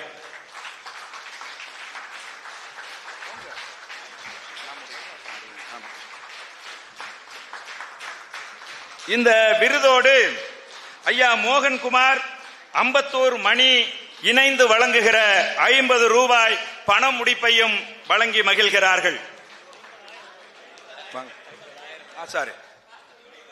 50,000 பண முடிப்பையும் வழங்கி மகிழ்கிறார்கள்.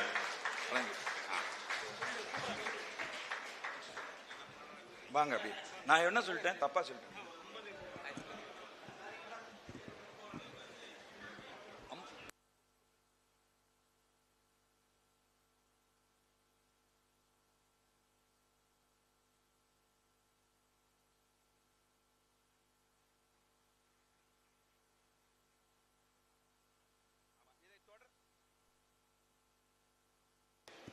இந்த நிகழ்வினை தொடர்ந்து பேரறிஞர் ஐயா குணா அவர்களினுடைய ஏற்புரை இருக்கிறது. நம்முடைய தாத்தா ரெட்டமலை சீனிவாசன் அவர்களினுடைய பேத்தி மதிப்புக்குரிய ரேவதி அம்மா அவர்கள் மரியாதை செய்கிறார்கள்.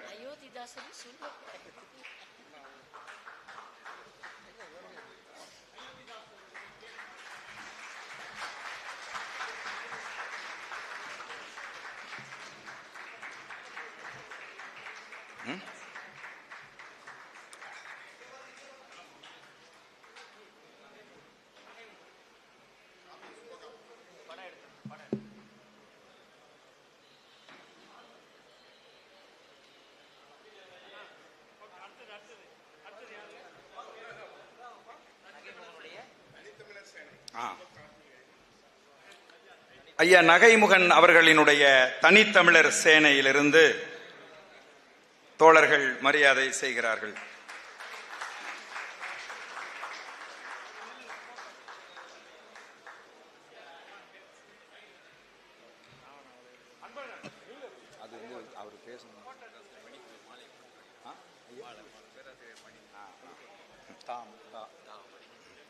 பேராசிரியர் தா மணி அவர்கள் மாலை அணிவித்து மரியாதை செய்கிறார்.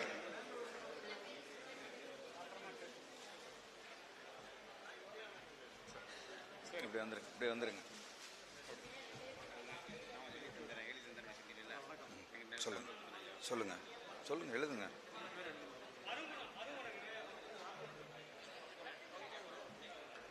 அருங்குணம் ஐயா அருங்குணம் அவர்கள் மரியாதை செய்கிறார்கள்.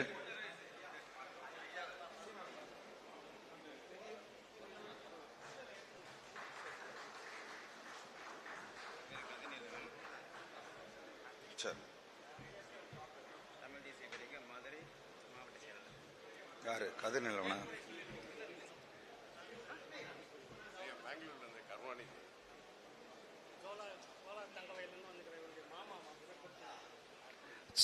சோலார் தங்க வயதிலிருந்து வந்திருக்கக்கூடிய பிரபாகரன் அவர்கள் அடுத்து பெங்களூர் ஜிபிஓ கருணாநிதி மற்றும் கேஜிஎஃப் தோழர், பெங்களூர் ஜிபிஓ கருணாநிதி மற்றும் கேஜிஎஃப் தோழர். ஆமா, பெங்களூர் ஜிபிஓ மதிப்புக்குரிய கருணாநிதி அவர்கள் மற்றும் கேஜிஎஃப் தோழர்கள் ஐயாவுக்கு சிறப்பு செய்கிறார்கள்.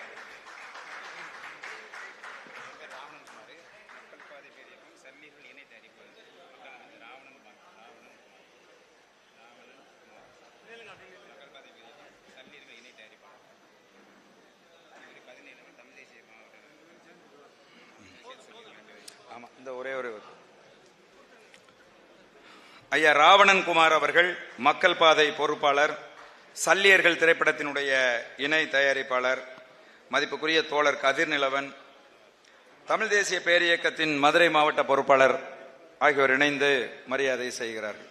போங்க போங்க.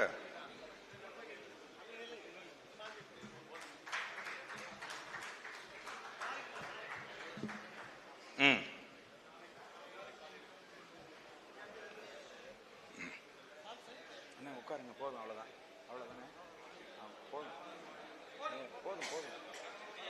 ஐயா அந்த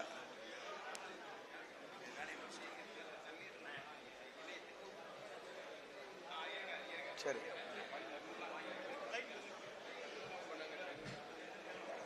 கதிர்நிலவன் தாமதமாக ஐயா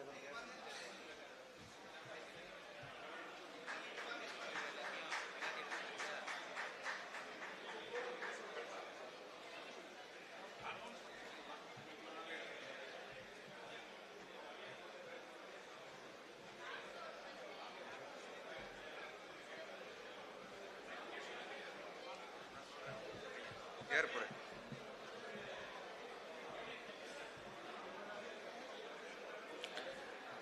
திராவிடத்தால் வீழ்ந்தோம் என்று அழுத்தம் திருத்தமாக சொல்லி தமிழ் இனத்தின் அழிவை வெளிச்சம் போட்டு காட்டி இன்று தமிழ் தேசிய அரசியலின் மைய நீரோட்டத்திற்கு கொண்டு வர காரணமாக இருந்த நம்முடைய பேரறிஞர் குணா அவர்களை ஏற்புரை நிகழ்த்த பேரன்போடு அழைக்கின்றோம்.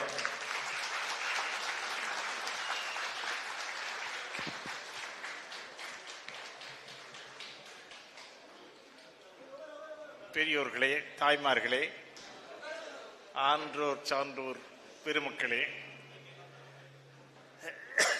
இளைஞர்களே, அனைவருக்கும் வணக்கம். நெடுநாளாக என்னை இங்கு அழைத்து வந்து என்னை சிறப்பிக்க வேண்டும் என்று ஏகலைவன் அவர்கள் சொல்லிக் கொண்டிருந்தார். சென்ற 15 செப்டம்பர் 15 என்னுடைய 84வது பிறந்த நாள். 84 முடிந்து 85 தொடங்கியது. அது இன்று அந்த பிறந்த நாள் விழா எடுக்கிறார். அவருக்கு என்னுடைய அள்ள குறையாத நன்றியை தெரிவித்துக் கொள்கிறேன். 1981ஆம் ஆண்டு ஜனவரி 15 அன்று 5வது உலகத்தமிழ் ஆராய்ச்சி மாநாட்டில் தேவநேய பாவாணர் அவர்கள் உரையாற்றினார். நீண்ட நெறிய உரை. அதை கேட்க பொறுக்க மாட்டாத அங்கு கூடியிருந்த மக்கள் அவரை புரிந்து கொள்ள முடியாமல் ஆரவாரம் செய்து போதுமையா நிறுத்தி என்று கூச்சலிட்டு தறிக்கட்டு நெறிக்கட்டு அவரை அவமானப்படுத்தியதால் அதை தாங்க மாட்டாமல் அன்று இரவே அவருக்கு ஒரு மாரடைப்பு ஏற்பட்டது. அந்த மாரடைப்பிலிருந்து அவர் மீண்டார். ஆனால் அந்த அவமானம் அவரை உறுத்தி கொண்டே இருந்ததால் சில நாட்கள் கழித்து, அதாவது அதே திங்கள் ஜனவரி 14 அன்று இரவு அவருக்கு மறுபடியும் இன்னொரு மாரடைப்பு ஏற்பட்டது. அடுத்த நாள் காலையில் அவர் உயிர் துறந்தார். அந்த மாநாட்டிற்கு அவர் போகாமல் இருந்திருந்தால் அவர் இன்னும் கொஞ்ச காலம் நம்மிடத்தில் இருந்திருப்பார். நீங்கள் எல்லாம் ஆல்பர்ட் ஐன்ஸ்டீன் என்ற மாபெரும் அறிவியலாளர் பற்றி கேள்விப்பட்டிருப்பீர்கள். உலகுக்கு சார்பியல் கோட்பாட்டை தந்தவன் அவன். அந்த ஆல்பர்ட் ஐன்ஸ்டீன் என்றைக்கோ செத்து விட்டார். அவர் மீண்டும் உயிர்த்தெழுந்து வந்து சென்னையில் ஒரு மாநாட்டு கூட்டத்திலோ பொதுக்கூட்டத்திலோ பேச நேர்ந்தால் என்ன ஆகும்? நம்முடைய மக்களுக்கு அது புரியுமா? அவர் சொல்வது புரியாது. ஆகவே பாவாணருக்கு நேர்ந்த கதைத்தான் அவருக்கு நேரும். ஆகவே அந்த மேடையிலே அவர் சுருண்டு விழுந்து மறுபடி செத்து போவார். அப்படித்தான் நேர்ந்திருக்கும். இது என்னதுக்கு சொல்ல வருகிறேன் என்றால், ஆராய்ச்சியாளனுக்கும் அறிவியலானுக்கும் மாநாட்டு மேடையோ பொது மேடையோ ஒவ்வாது. அதுதான் சொல்ல வருகிறேன். நான் ஏதோ சின்ன சின்ன ஆய்வுகள் செய்தேன். 30க்கும் மேற்பட்ட நூல்களை எழுதினேன். அவற்றில் அடங்கிய கருத்துக்கள் நான் மேடையிலே ஏறி பேச துணிந்திருந்தால் செய்திருந்தால் என்ன ஆயிருக்கும்? அது மக்களுக்கு புரிந்திருக்காது. அது எனக்கு நன்றாக தெரியும். அதனால் மேடை ஏற துணியவில்லை. இதனால் நான் யாருக்கும் தெரியாதவனாகிவிட்டேன். ஏனென்றால் என்னை தமிழில் எத்தனை பேருக்கு தெரியும்? நான் இன்னும் பயோஸ்கோப்பு காட்டும் சினிமா நடிக்கனா?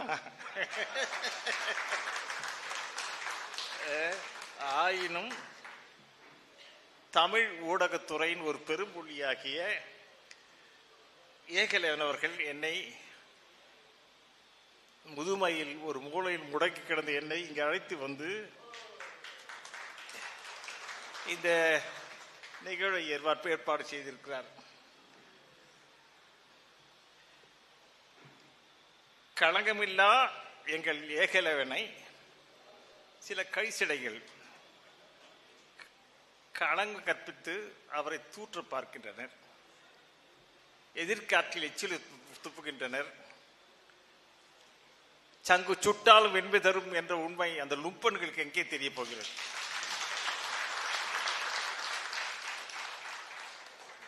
நாற்பது ஆண்டுகளுக்கு முன்னரே நான் தமிழ் தேசியம் என்ற கருத்தில் உருவாக்கினேன். தமிழ் தேசியம் என்றால் தெலுங்கர்களும் பிற வந்தியர்களும் உள்ள புகுந்து உள்ளே இருந்தால் சும்மா இருந்தால் அந்த மக்கள் குறை இல்லை. வந்து நேராக நம் தலைமையில் குந்திக் கொள்கிறார்கள், தலைவராகி விடுகிறார்கள். இதனால் தமிழ் தேசியம் என்பதை தமிழர் தேசியம் என்று மாற்றி படித்தோம். எங்க அப்பா நான் கல்லூரியில் படிக்கும் பொழுது எனக்கு மடல் எழுதுவார். அதில் தொடக்கம் இருக்கும், முடிவு இருக்கும், ஒரே பத்தியாக இருக்கும். இடையில என்ன பண்ணுவோம், நிற்க நிற்க நிற்க என்று போட்டிருப்பார். என்ன அது நிற்க என்றால், அதாவது இந்த பொருள் முடிந்து இன்னொரு பத்திக்கு, அதாவது பேராகிராஃப் பத்திக்கு போகிறேன் என்ற பொருள். அது அவர் காலத்து நடை. நிற்க நிற்க அப்படின்னு தான் அவருடைய நடை. அது போன்று இங்கே ஒரு நிற்க நான் போடுகிறேன். ஆன்றோரும் சான்றோர் என்னை வாழ்த்தி பேசினர். குறிப்பாக செந்தமிழ் சீமான் அவர்களும் தோழர் பே மணியரசு அவர்களும் கி வெங்கட்ராமன் அவர்களும் என்னை வாழ்த்தி பேசமிக்க அவருக்கு நான் என் உளமார்ந்த நன்றியை உரித்தாக்குகிறேன். இந்த நிகழ்ச்சியை சிறப்புற நடத்திட களப்பணி ஆற்றிய இயக்குனர் சோழன் களஞ்சியம் அவர்களும் முத்துப்பாண்டியும் பிறரும் பம்பரம் போல் சுழன்று பாடாற்றி என்பதை கேள்விப்பட்டேன். அவர்களுக்கும் என்னுடைய நன்றி உரித்தாக்குகிறேன்.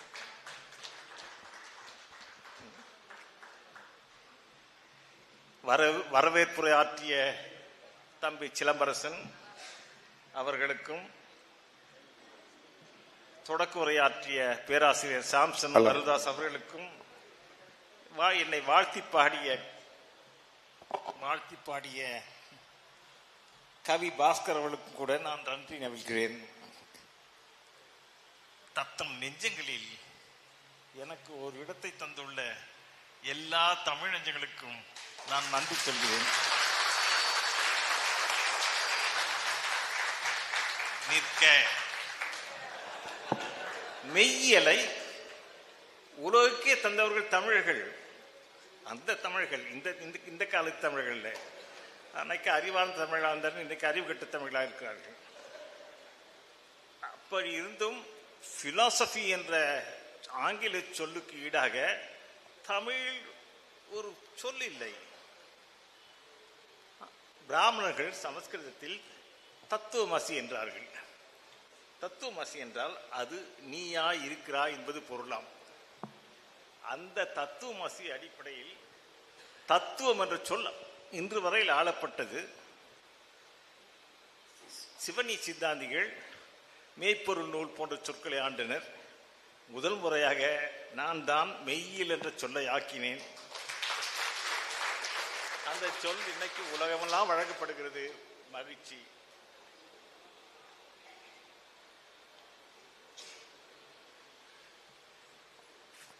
மேற்கத்திய பல்கலைக்கழகங்களில் பிலாசபி என்ற அறிவுத்துறை பெரிதாக வளர்ந்தது. அது என்ன என்றால் இந்த கிறித்துவ இறையில் சொல்கிறார்கள் தியோலஜி, அதுவும் கிறித்துவ ஆன்மீகம் கலந்த ஒரு அவியலாக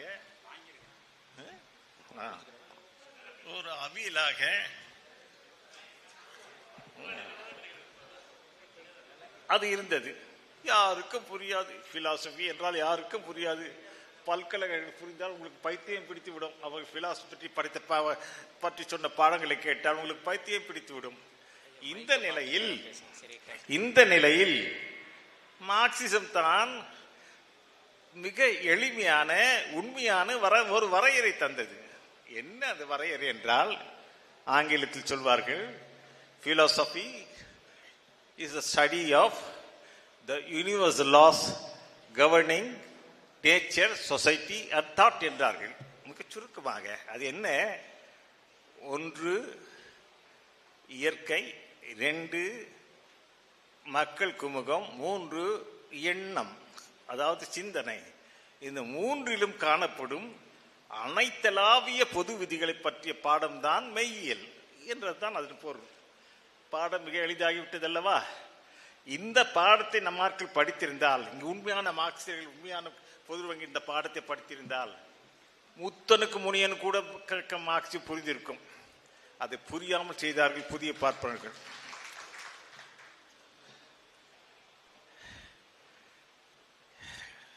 என் தமிழ் இனத்துக்கும் என் தமிழுக்கும் நான் ஆற்றிய தொண்டுகள் 2 குறிப்பிடத்தக்கவை. 1,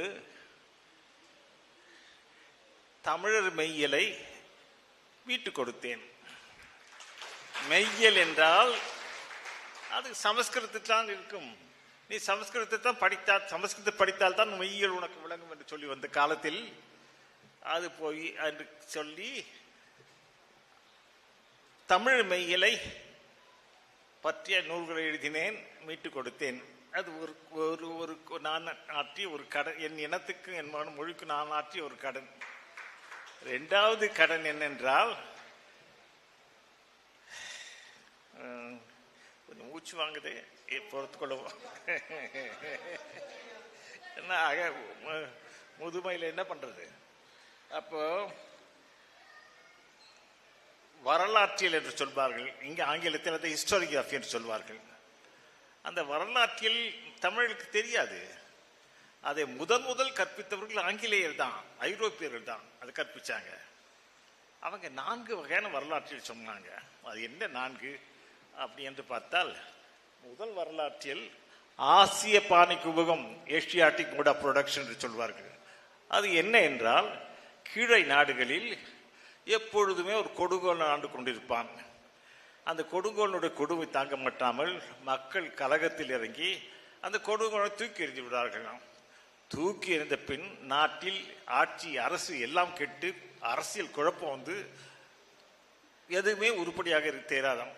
எதுவுமே உருப்படியாக இல்லாத சூழ்நிலையில் என்ன செய்வது? மறுபடியும் இன்னொரு கொடுங்கோலும் தலையெடுப்பானாம். அந்த கொடுங்கோலை மக்கள் மறுபடியும் தூக்கி எறிவார்களாம். மறுபடியும் இன்னொரு அரசியல் குழப்பம் வருமாம். இப்படி கொடுங்கோன்மையும் அரசியல் குழப்பம் மாறி மாறி ஒரு சுழற்சி முறையில் வரும் அப்படின்ற ஒரு கருத்தாக்கத்தை ரெவரன் ஜோன்ஸ் என்று ஒரு ஆளு முதல் வைத்தார். ஒரு கிறிஸ்தவ மிஷனரி வச்ச கருத்தியல் அது. மார்க்ஸுடைய கேபிட்டல் நூலுடைய 4வது பாகத்தில் 4வது பாகம் என்று சொல்லப்படும் தியரி ஆஃப் சர்ப்ளஸ் வேல்யூ என்ற நூலில் அந்த ஜோன்ஸ் சொன்ன நூலில் உள்ள கருத்துக்களை அப்படியே குறிப்பெடுத்து வைத்திருக்கிறார். அப்படி என்றால் அதை அப்படியே எடுத்து எந்த விதமான மாற்றத்துக்கு ஆட்படுத்தாமல் மார்க்ஸ் அதை குருட்டுத்தனமாக ஒப்புவித்தார். சரி, இது ஒரு காலத்தில் இந்த ஹிஸ்டாரியோகிராஃபி வரலாற்றில் மேலோங்கி இருந்தது. காலம் மாறியது, சூழலும் மாறியது. அப்போ அப்போது இன்னொரு புது வகையான ஒரு கரடி விட்டார்கள். அது என்ன புது வகையான வரலாற்றியல்? அது என்ன என்றால், ஒவ்வொரு ஊரும் ஒரு குடியரசாம், வில்லேஜ் ரிப்பப்ளிக்ஸ் என்று சொன்னார்கள். அது சாதியை அடிப்படையாக கொண்டதாம். அந்த ஒவ்வொரு ஊரிலும் ஒரு மனைவிக்காரன் இருப்பான், கணக்கு பிள்ளை இருப்பான், தலையாரி இருப்பான், இப்படி கொண்ட ஒரு கட்டுமானம் இருக்குமா. எத்தனை படையெடுப்புகள் வந்தாலும், வயலார் படையெடுப்பு வந்தாலும், இந்த ஊருக்கு முகம் மட்டும், ஊர் கட்டுமானம் மட்டும் சிதைவே சிதையாதான். இது ஒரு புது வகையான ஒரு இது என்ன வரலாற்றியல். மூன்றாவது வரலாற்றியல் இதுவரை என்ன சொல்லி வந்தார்கள் என்றால், இங்கு நிலக்கிழமை என்ற ஒரு வாழ்வியல், ஆங்கிலத்தில் ஃபியூடலிசம் என்று சொல்வார்கள் இல்லையா, அது எப்படி விளக்கி சொல்வது தெரியவில்லை. அது இங்கே இல்லவே இல்லைன்னு சொன்னாங்க. என்ன சொன்னா, அந்த கொடுங்கோல் சொன்ன பாருங்க, கிடக்க அரசனுக்கு தான் நிலப்புலமெல்லாம் அவனுக்கு தான் சொந்தம், எல்லா செல்வங்களும் அரசனுக்கு தான் சொந்தம், தனி சொத்தை கிடையாது, இங்கே நிலக்கிழமை கிடையாது. தனி சொத்து இல்லைன்னா அப்படி நிலக்கிழமை வருவோம், நிலச்சொத்தை இல்லையே அப்படின்னு சொல்லி வந்தாங்க. அப்போ மூன்றாவது கட்டத்தில் ராஜ்புத்திர அரசுகளை பார்த்தாங்க, மைசூர் மன்னராட்சியை பார்த்தாங்க, புதுக்கோட்டை மன்னராட்சியை பார்த்தாங்க, அப்புறம் பல்வேறு மன்னராட்சிகளை பார்த்த பொழுது அவன் சொன்னான், ஆங்கிலேய அட்மினிஸ்ட்ரேட்டர்ஸ் என்ன சொன்னான், ஓஹோ இங்கே கூட நிலக்கிழமை இருந்திருக்குப்பா அப்படி ஒரு முடிவுக்கு வந்தாங்க. இது மூன்றாவது வரலாற்றியல், மிக குறுகிய காலத்துக்கு இருந்த ஒரு வரலாற்றியல். நான்காவது வரலாற்றியல் என்னன்னா, 2 மாயமான்கள், திராவிடம் ஆரியம் திராவிடம், 2 மாயமான்களை மேய விட்டானுங்க. எங்க? நம்ம தலையில இது 4வது வரலாற்றியல். இந்த 4 வரலாற்றிலும் தவறு தமிழ் மண்ணுக்கும் தமிழ் வரலாறுக்கும் தமிழ் சூழலுக்கும் பொருந்தவே பொருந்தாது என்று மறுப்பதற்காக நான் தமிழிய வரலாற்றியல் என்ற வரலாற்றியலை முன்னெடுக்க முயற்சி பண்ணேன். அதுக்கு அடிக்கால் போட்டேன், நான் தொடக்கி வைத்தேன், அவ்வளவுதான். அது என்ன,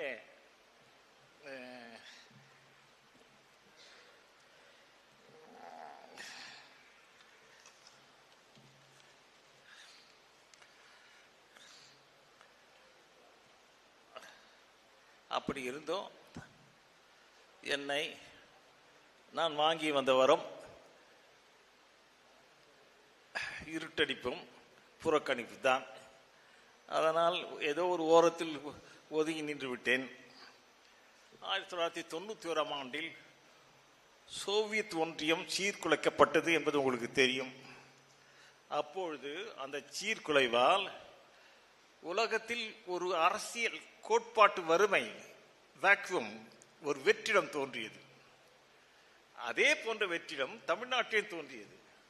அந்த வெற்றிடத்தில் இருப்பதற்கு இங்க இருக்க சாதி சங்கங்கள், சாதி கட்சிகள் வந்தன, மத வெறி கட்சிகள், மத அமைப்புகள் வந்தன, சாதி மதமும் கோலோச்சு தொடங்கின.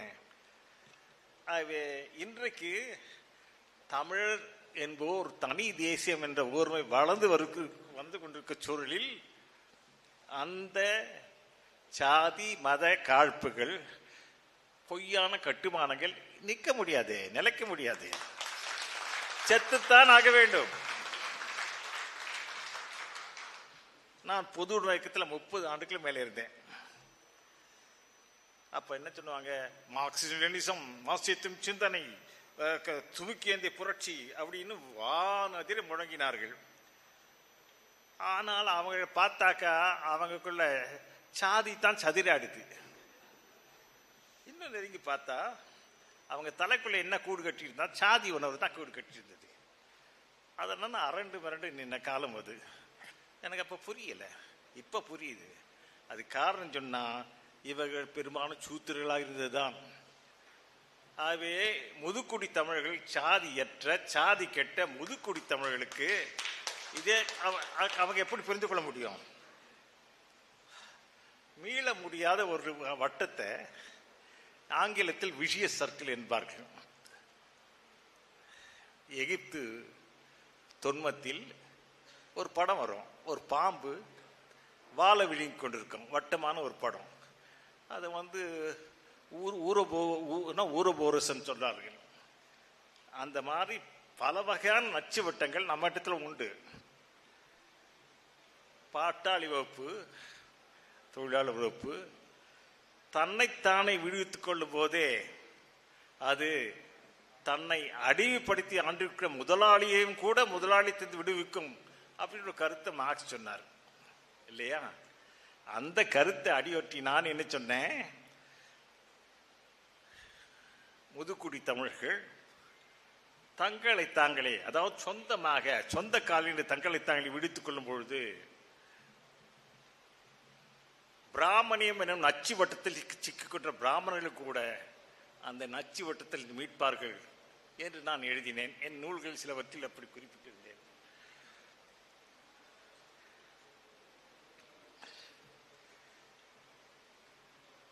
ஒண்ட வந்த திராவிடர்கள்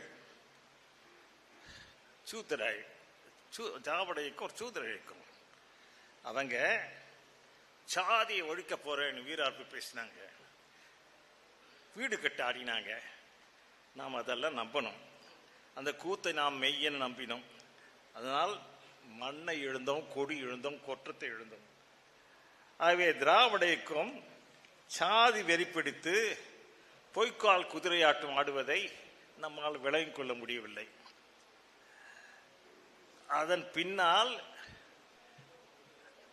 நாம் கொடி பிடித்தோம், மேடை போட்டோம், தோரணம் கட்டினோம், ஊர்கோலம் போனோம். அவன் கற்பித்த ஒரு அரசியல் பண்பாடு என்ன தெரியுமா? ஒரு பொட்டலம் கறிச்சோறு, ஒரு குவார்டர் சாராயம், கையில் 100 ரூபா வச்சிருவான் இல்லைங்களா? இதான் அவன் வளர்த்த பண்பாடு. இதான் வளர்த்த பொலிட்டிக்கல் கல்ச்சர், அரசியல் பண்பாடு. இந்த பண்பாட்டை யாரை வச்சு சீரழிச்சான்னு சொன்னா, பெரும்பாலும் சீரழிக்கப்பட்ட முதுகுடி தமிழர்கள் நுட்பன்களாக்கப்பட்டார்கள். ஆங்கிலேயர் காலத்தில் கிழக்கிந்திய குழுமம், ஈஸ்ட் இந்தியா கம்பெனி மாதரசன் பட்டினத்தை மதராசு பட்டினம் பெயர் மாற்றியது இல்லையா?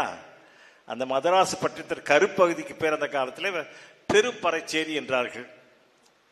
ஆனால் 1919க்கும் 1923ஆம் ஆண்டுக்கும் இடையில் சென்னை மாநகராட்சிக்கு மேயராக வந்த பிட்டி தியாகராஜ செட்டியார் என்ற ஒரு தெலுங்கர் அந்த பெரும்பறைச்சேரி என்ற கருப்பகுதியிலிருந்து தமிழர்களை, முதுகுடி தமிழை குறிப்பாக விரட்டி அடித்தான், அவர்களை அப்புறப்படுத்தினான்.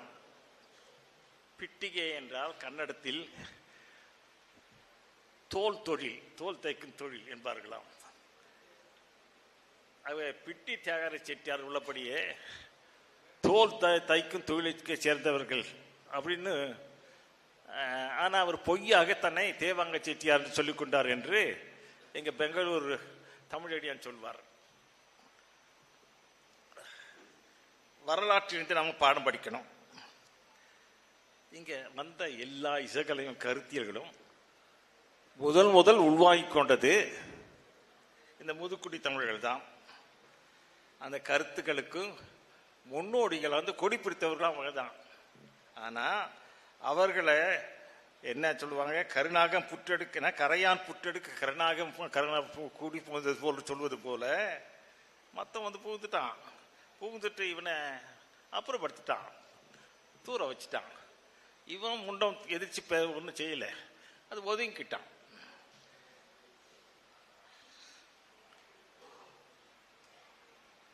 நாள் வண்ண முறை, நாலு ஒன்று தானே சனாதனம் சொல்றானுங்க.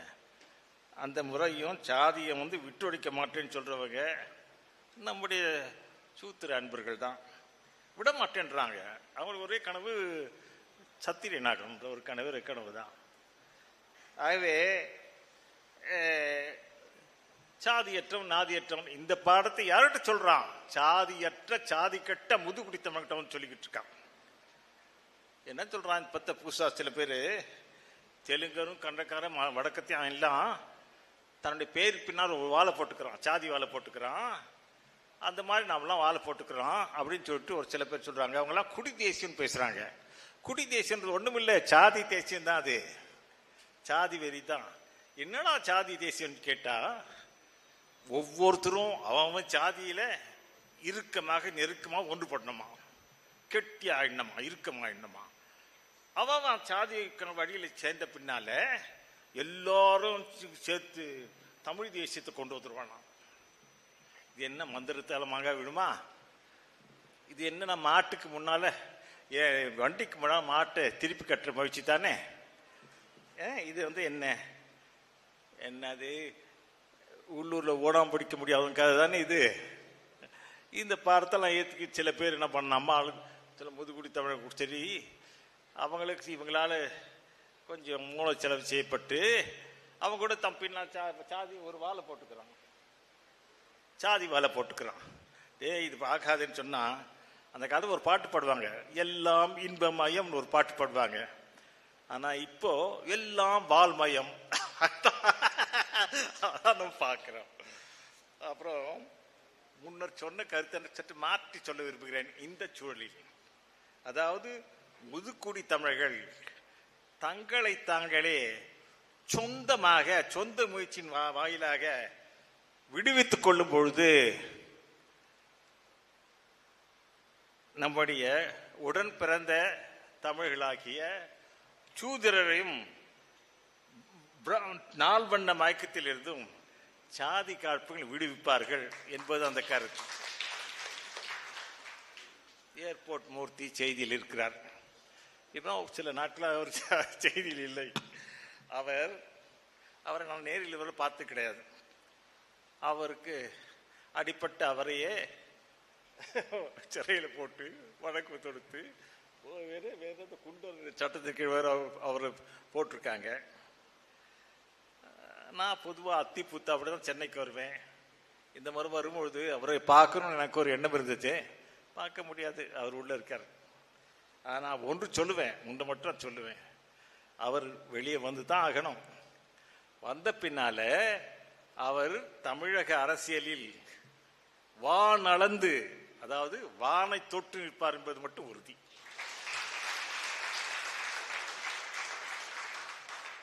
காலம் தெரிந்து கூவும் சேவலை கவிழ்த்து போட்டாலும் நிறுத்தாது, கல்லை தூக்கி தலையில் வைத்தாலும் கணக்காய் கூவும் தவறாதுன்னு பட்டுக்கோட்டு கல்யாண சுந்தர் பாடினார்.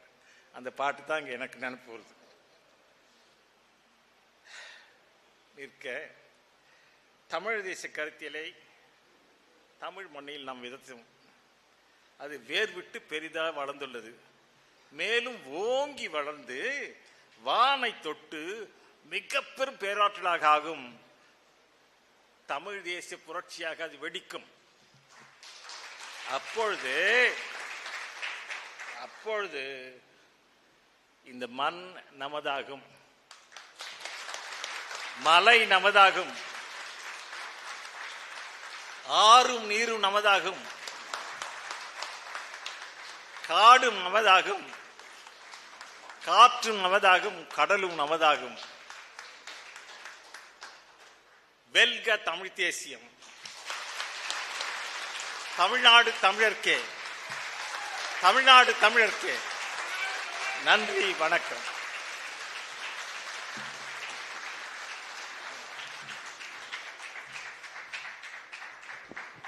ஏற்புரை நிகழ்த்திய பேரறிஞர் குணா ஐயா அவர்களுக்கு நன்றி. ஐயாவுக்கு நினைவு பரிசினை அண்ணன் ராவணன் அவர்களும் அண்ணன் செந்தமிழன் சீமான் அவர்களும் ஐயா மணியரசன் கி வெங்கட்ராமன் ஐயா எல்லோரும் இணைந்து வழங்க வேண்டுமாய் கேட்டுக்கொள்கிறோம். அடுத்து நன்றி உரை தம்பி சே முத்துப்பாண்டி அவர்கள்.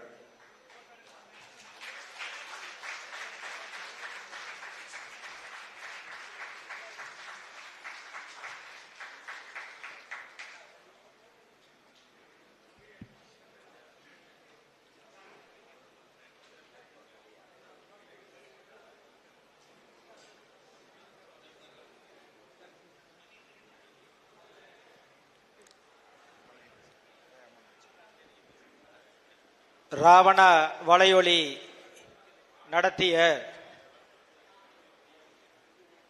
தமிழ் தேசிய அந்தணர் பேரறிஞர் குணா அவர்களினுடைய பிறந்தநாள் பெருவிழாவிலே பங்கேற்று ஐயா அவர்களை வாழ்த்தி மகிழ்ந்த தமிழ் தேசிய பேரியக்கத்தினுடைய தலைவர் ஐயா பே மணியரசன் அவர்களுக்கும், பொதுச் செயலாளர் ஐயா கி வெங்கட்ராமன் அவர்களுக்கும், இந்த நிகழ்விலே வாழ்த்துப்பா பாடிய திரைப்பட பாடலாசிரியர் கவிஞர் கவிபாஸ்கர் அவர்களுக்கும், வரவேற்புரை நல்கிய தம்பி தமிழ் சிலம்பரசன் அவர்களுக்கும், இந்த நிகழ்வை சிறப்பாக தொகுத்து வழங்கிய திரைப்பட இயக்குனர் சோழன் மு களஞ்சியம் அவர்களுக்கும், இந்த நிகழ்விலே மிகச் சிறப்பாக நடத்த வேண்டும் என்பதற்காக கடுமையாக உழைத்திட்ட ராவணா வலையொலியினுடைய ஊழியர்கள், தம்பி அருண் அவர்களுக்கும், தம்பி மோஹித் அவர்களுக்கும், அன்பு தம்பி ராகவேந்திரன் பன்னீர்செல்வம் அவர்களுக்கும், ஆஸ்திரேலியாவில் இருந்து இந்த நிகழ்வை சிறப்பாக நடத்த வேண்டும் என்பதற்காக பேருதவி நல்கிய தனலட்சுமி ரவிச்சந்திரன் அவர்களுக்கும், பொறியாளர் சுதாகர் அவர்களுக்கும், அண்ணனுடைய ஒவ்வொரு நிகழ்விலும் அண்ணனுக்கு பேரரணாக எவ்வளவு இக்கட்டான சூழ்நிலை வந்தாலும் அவரை காத்து நிற்கின்ற ராவணா வலையொலியினுடைய நிறுவனர் அண்ணன் ஏகலைவனுடைய குடும்பத்தார்கள், அவருடைய மனைவி விஜயபிரியா அவர்களுக்கும், அவருடைய அன்பு மகன் யாழரசன், அன்பு மகள் யாழினி அவர்களுக்கும், மோகன்குமார் அவர்களுக்கும், இந்த நிகழ்விலே எங்களுக்கு பேருதவியாக இருந்த நாம் தமிழர் கட்சியினுடைய அனைத்து நிலை பொறுப்பாளர்களுக்கும், வருங்கால முதலமைச்சர் என்னுயிர் அண்ணன் செந்தமிழன் சீமான் அவர்களுக்கும் நன்றி நன்றி நன்றி என்று கூறி விடைபெறுகிறேன். நன்றி, வணக்கம். நாம் தமிழர்.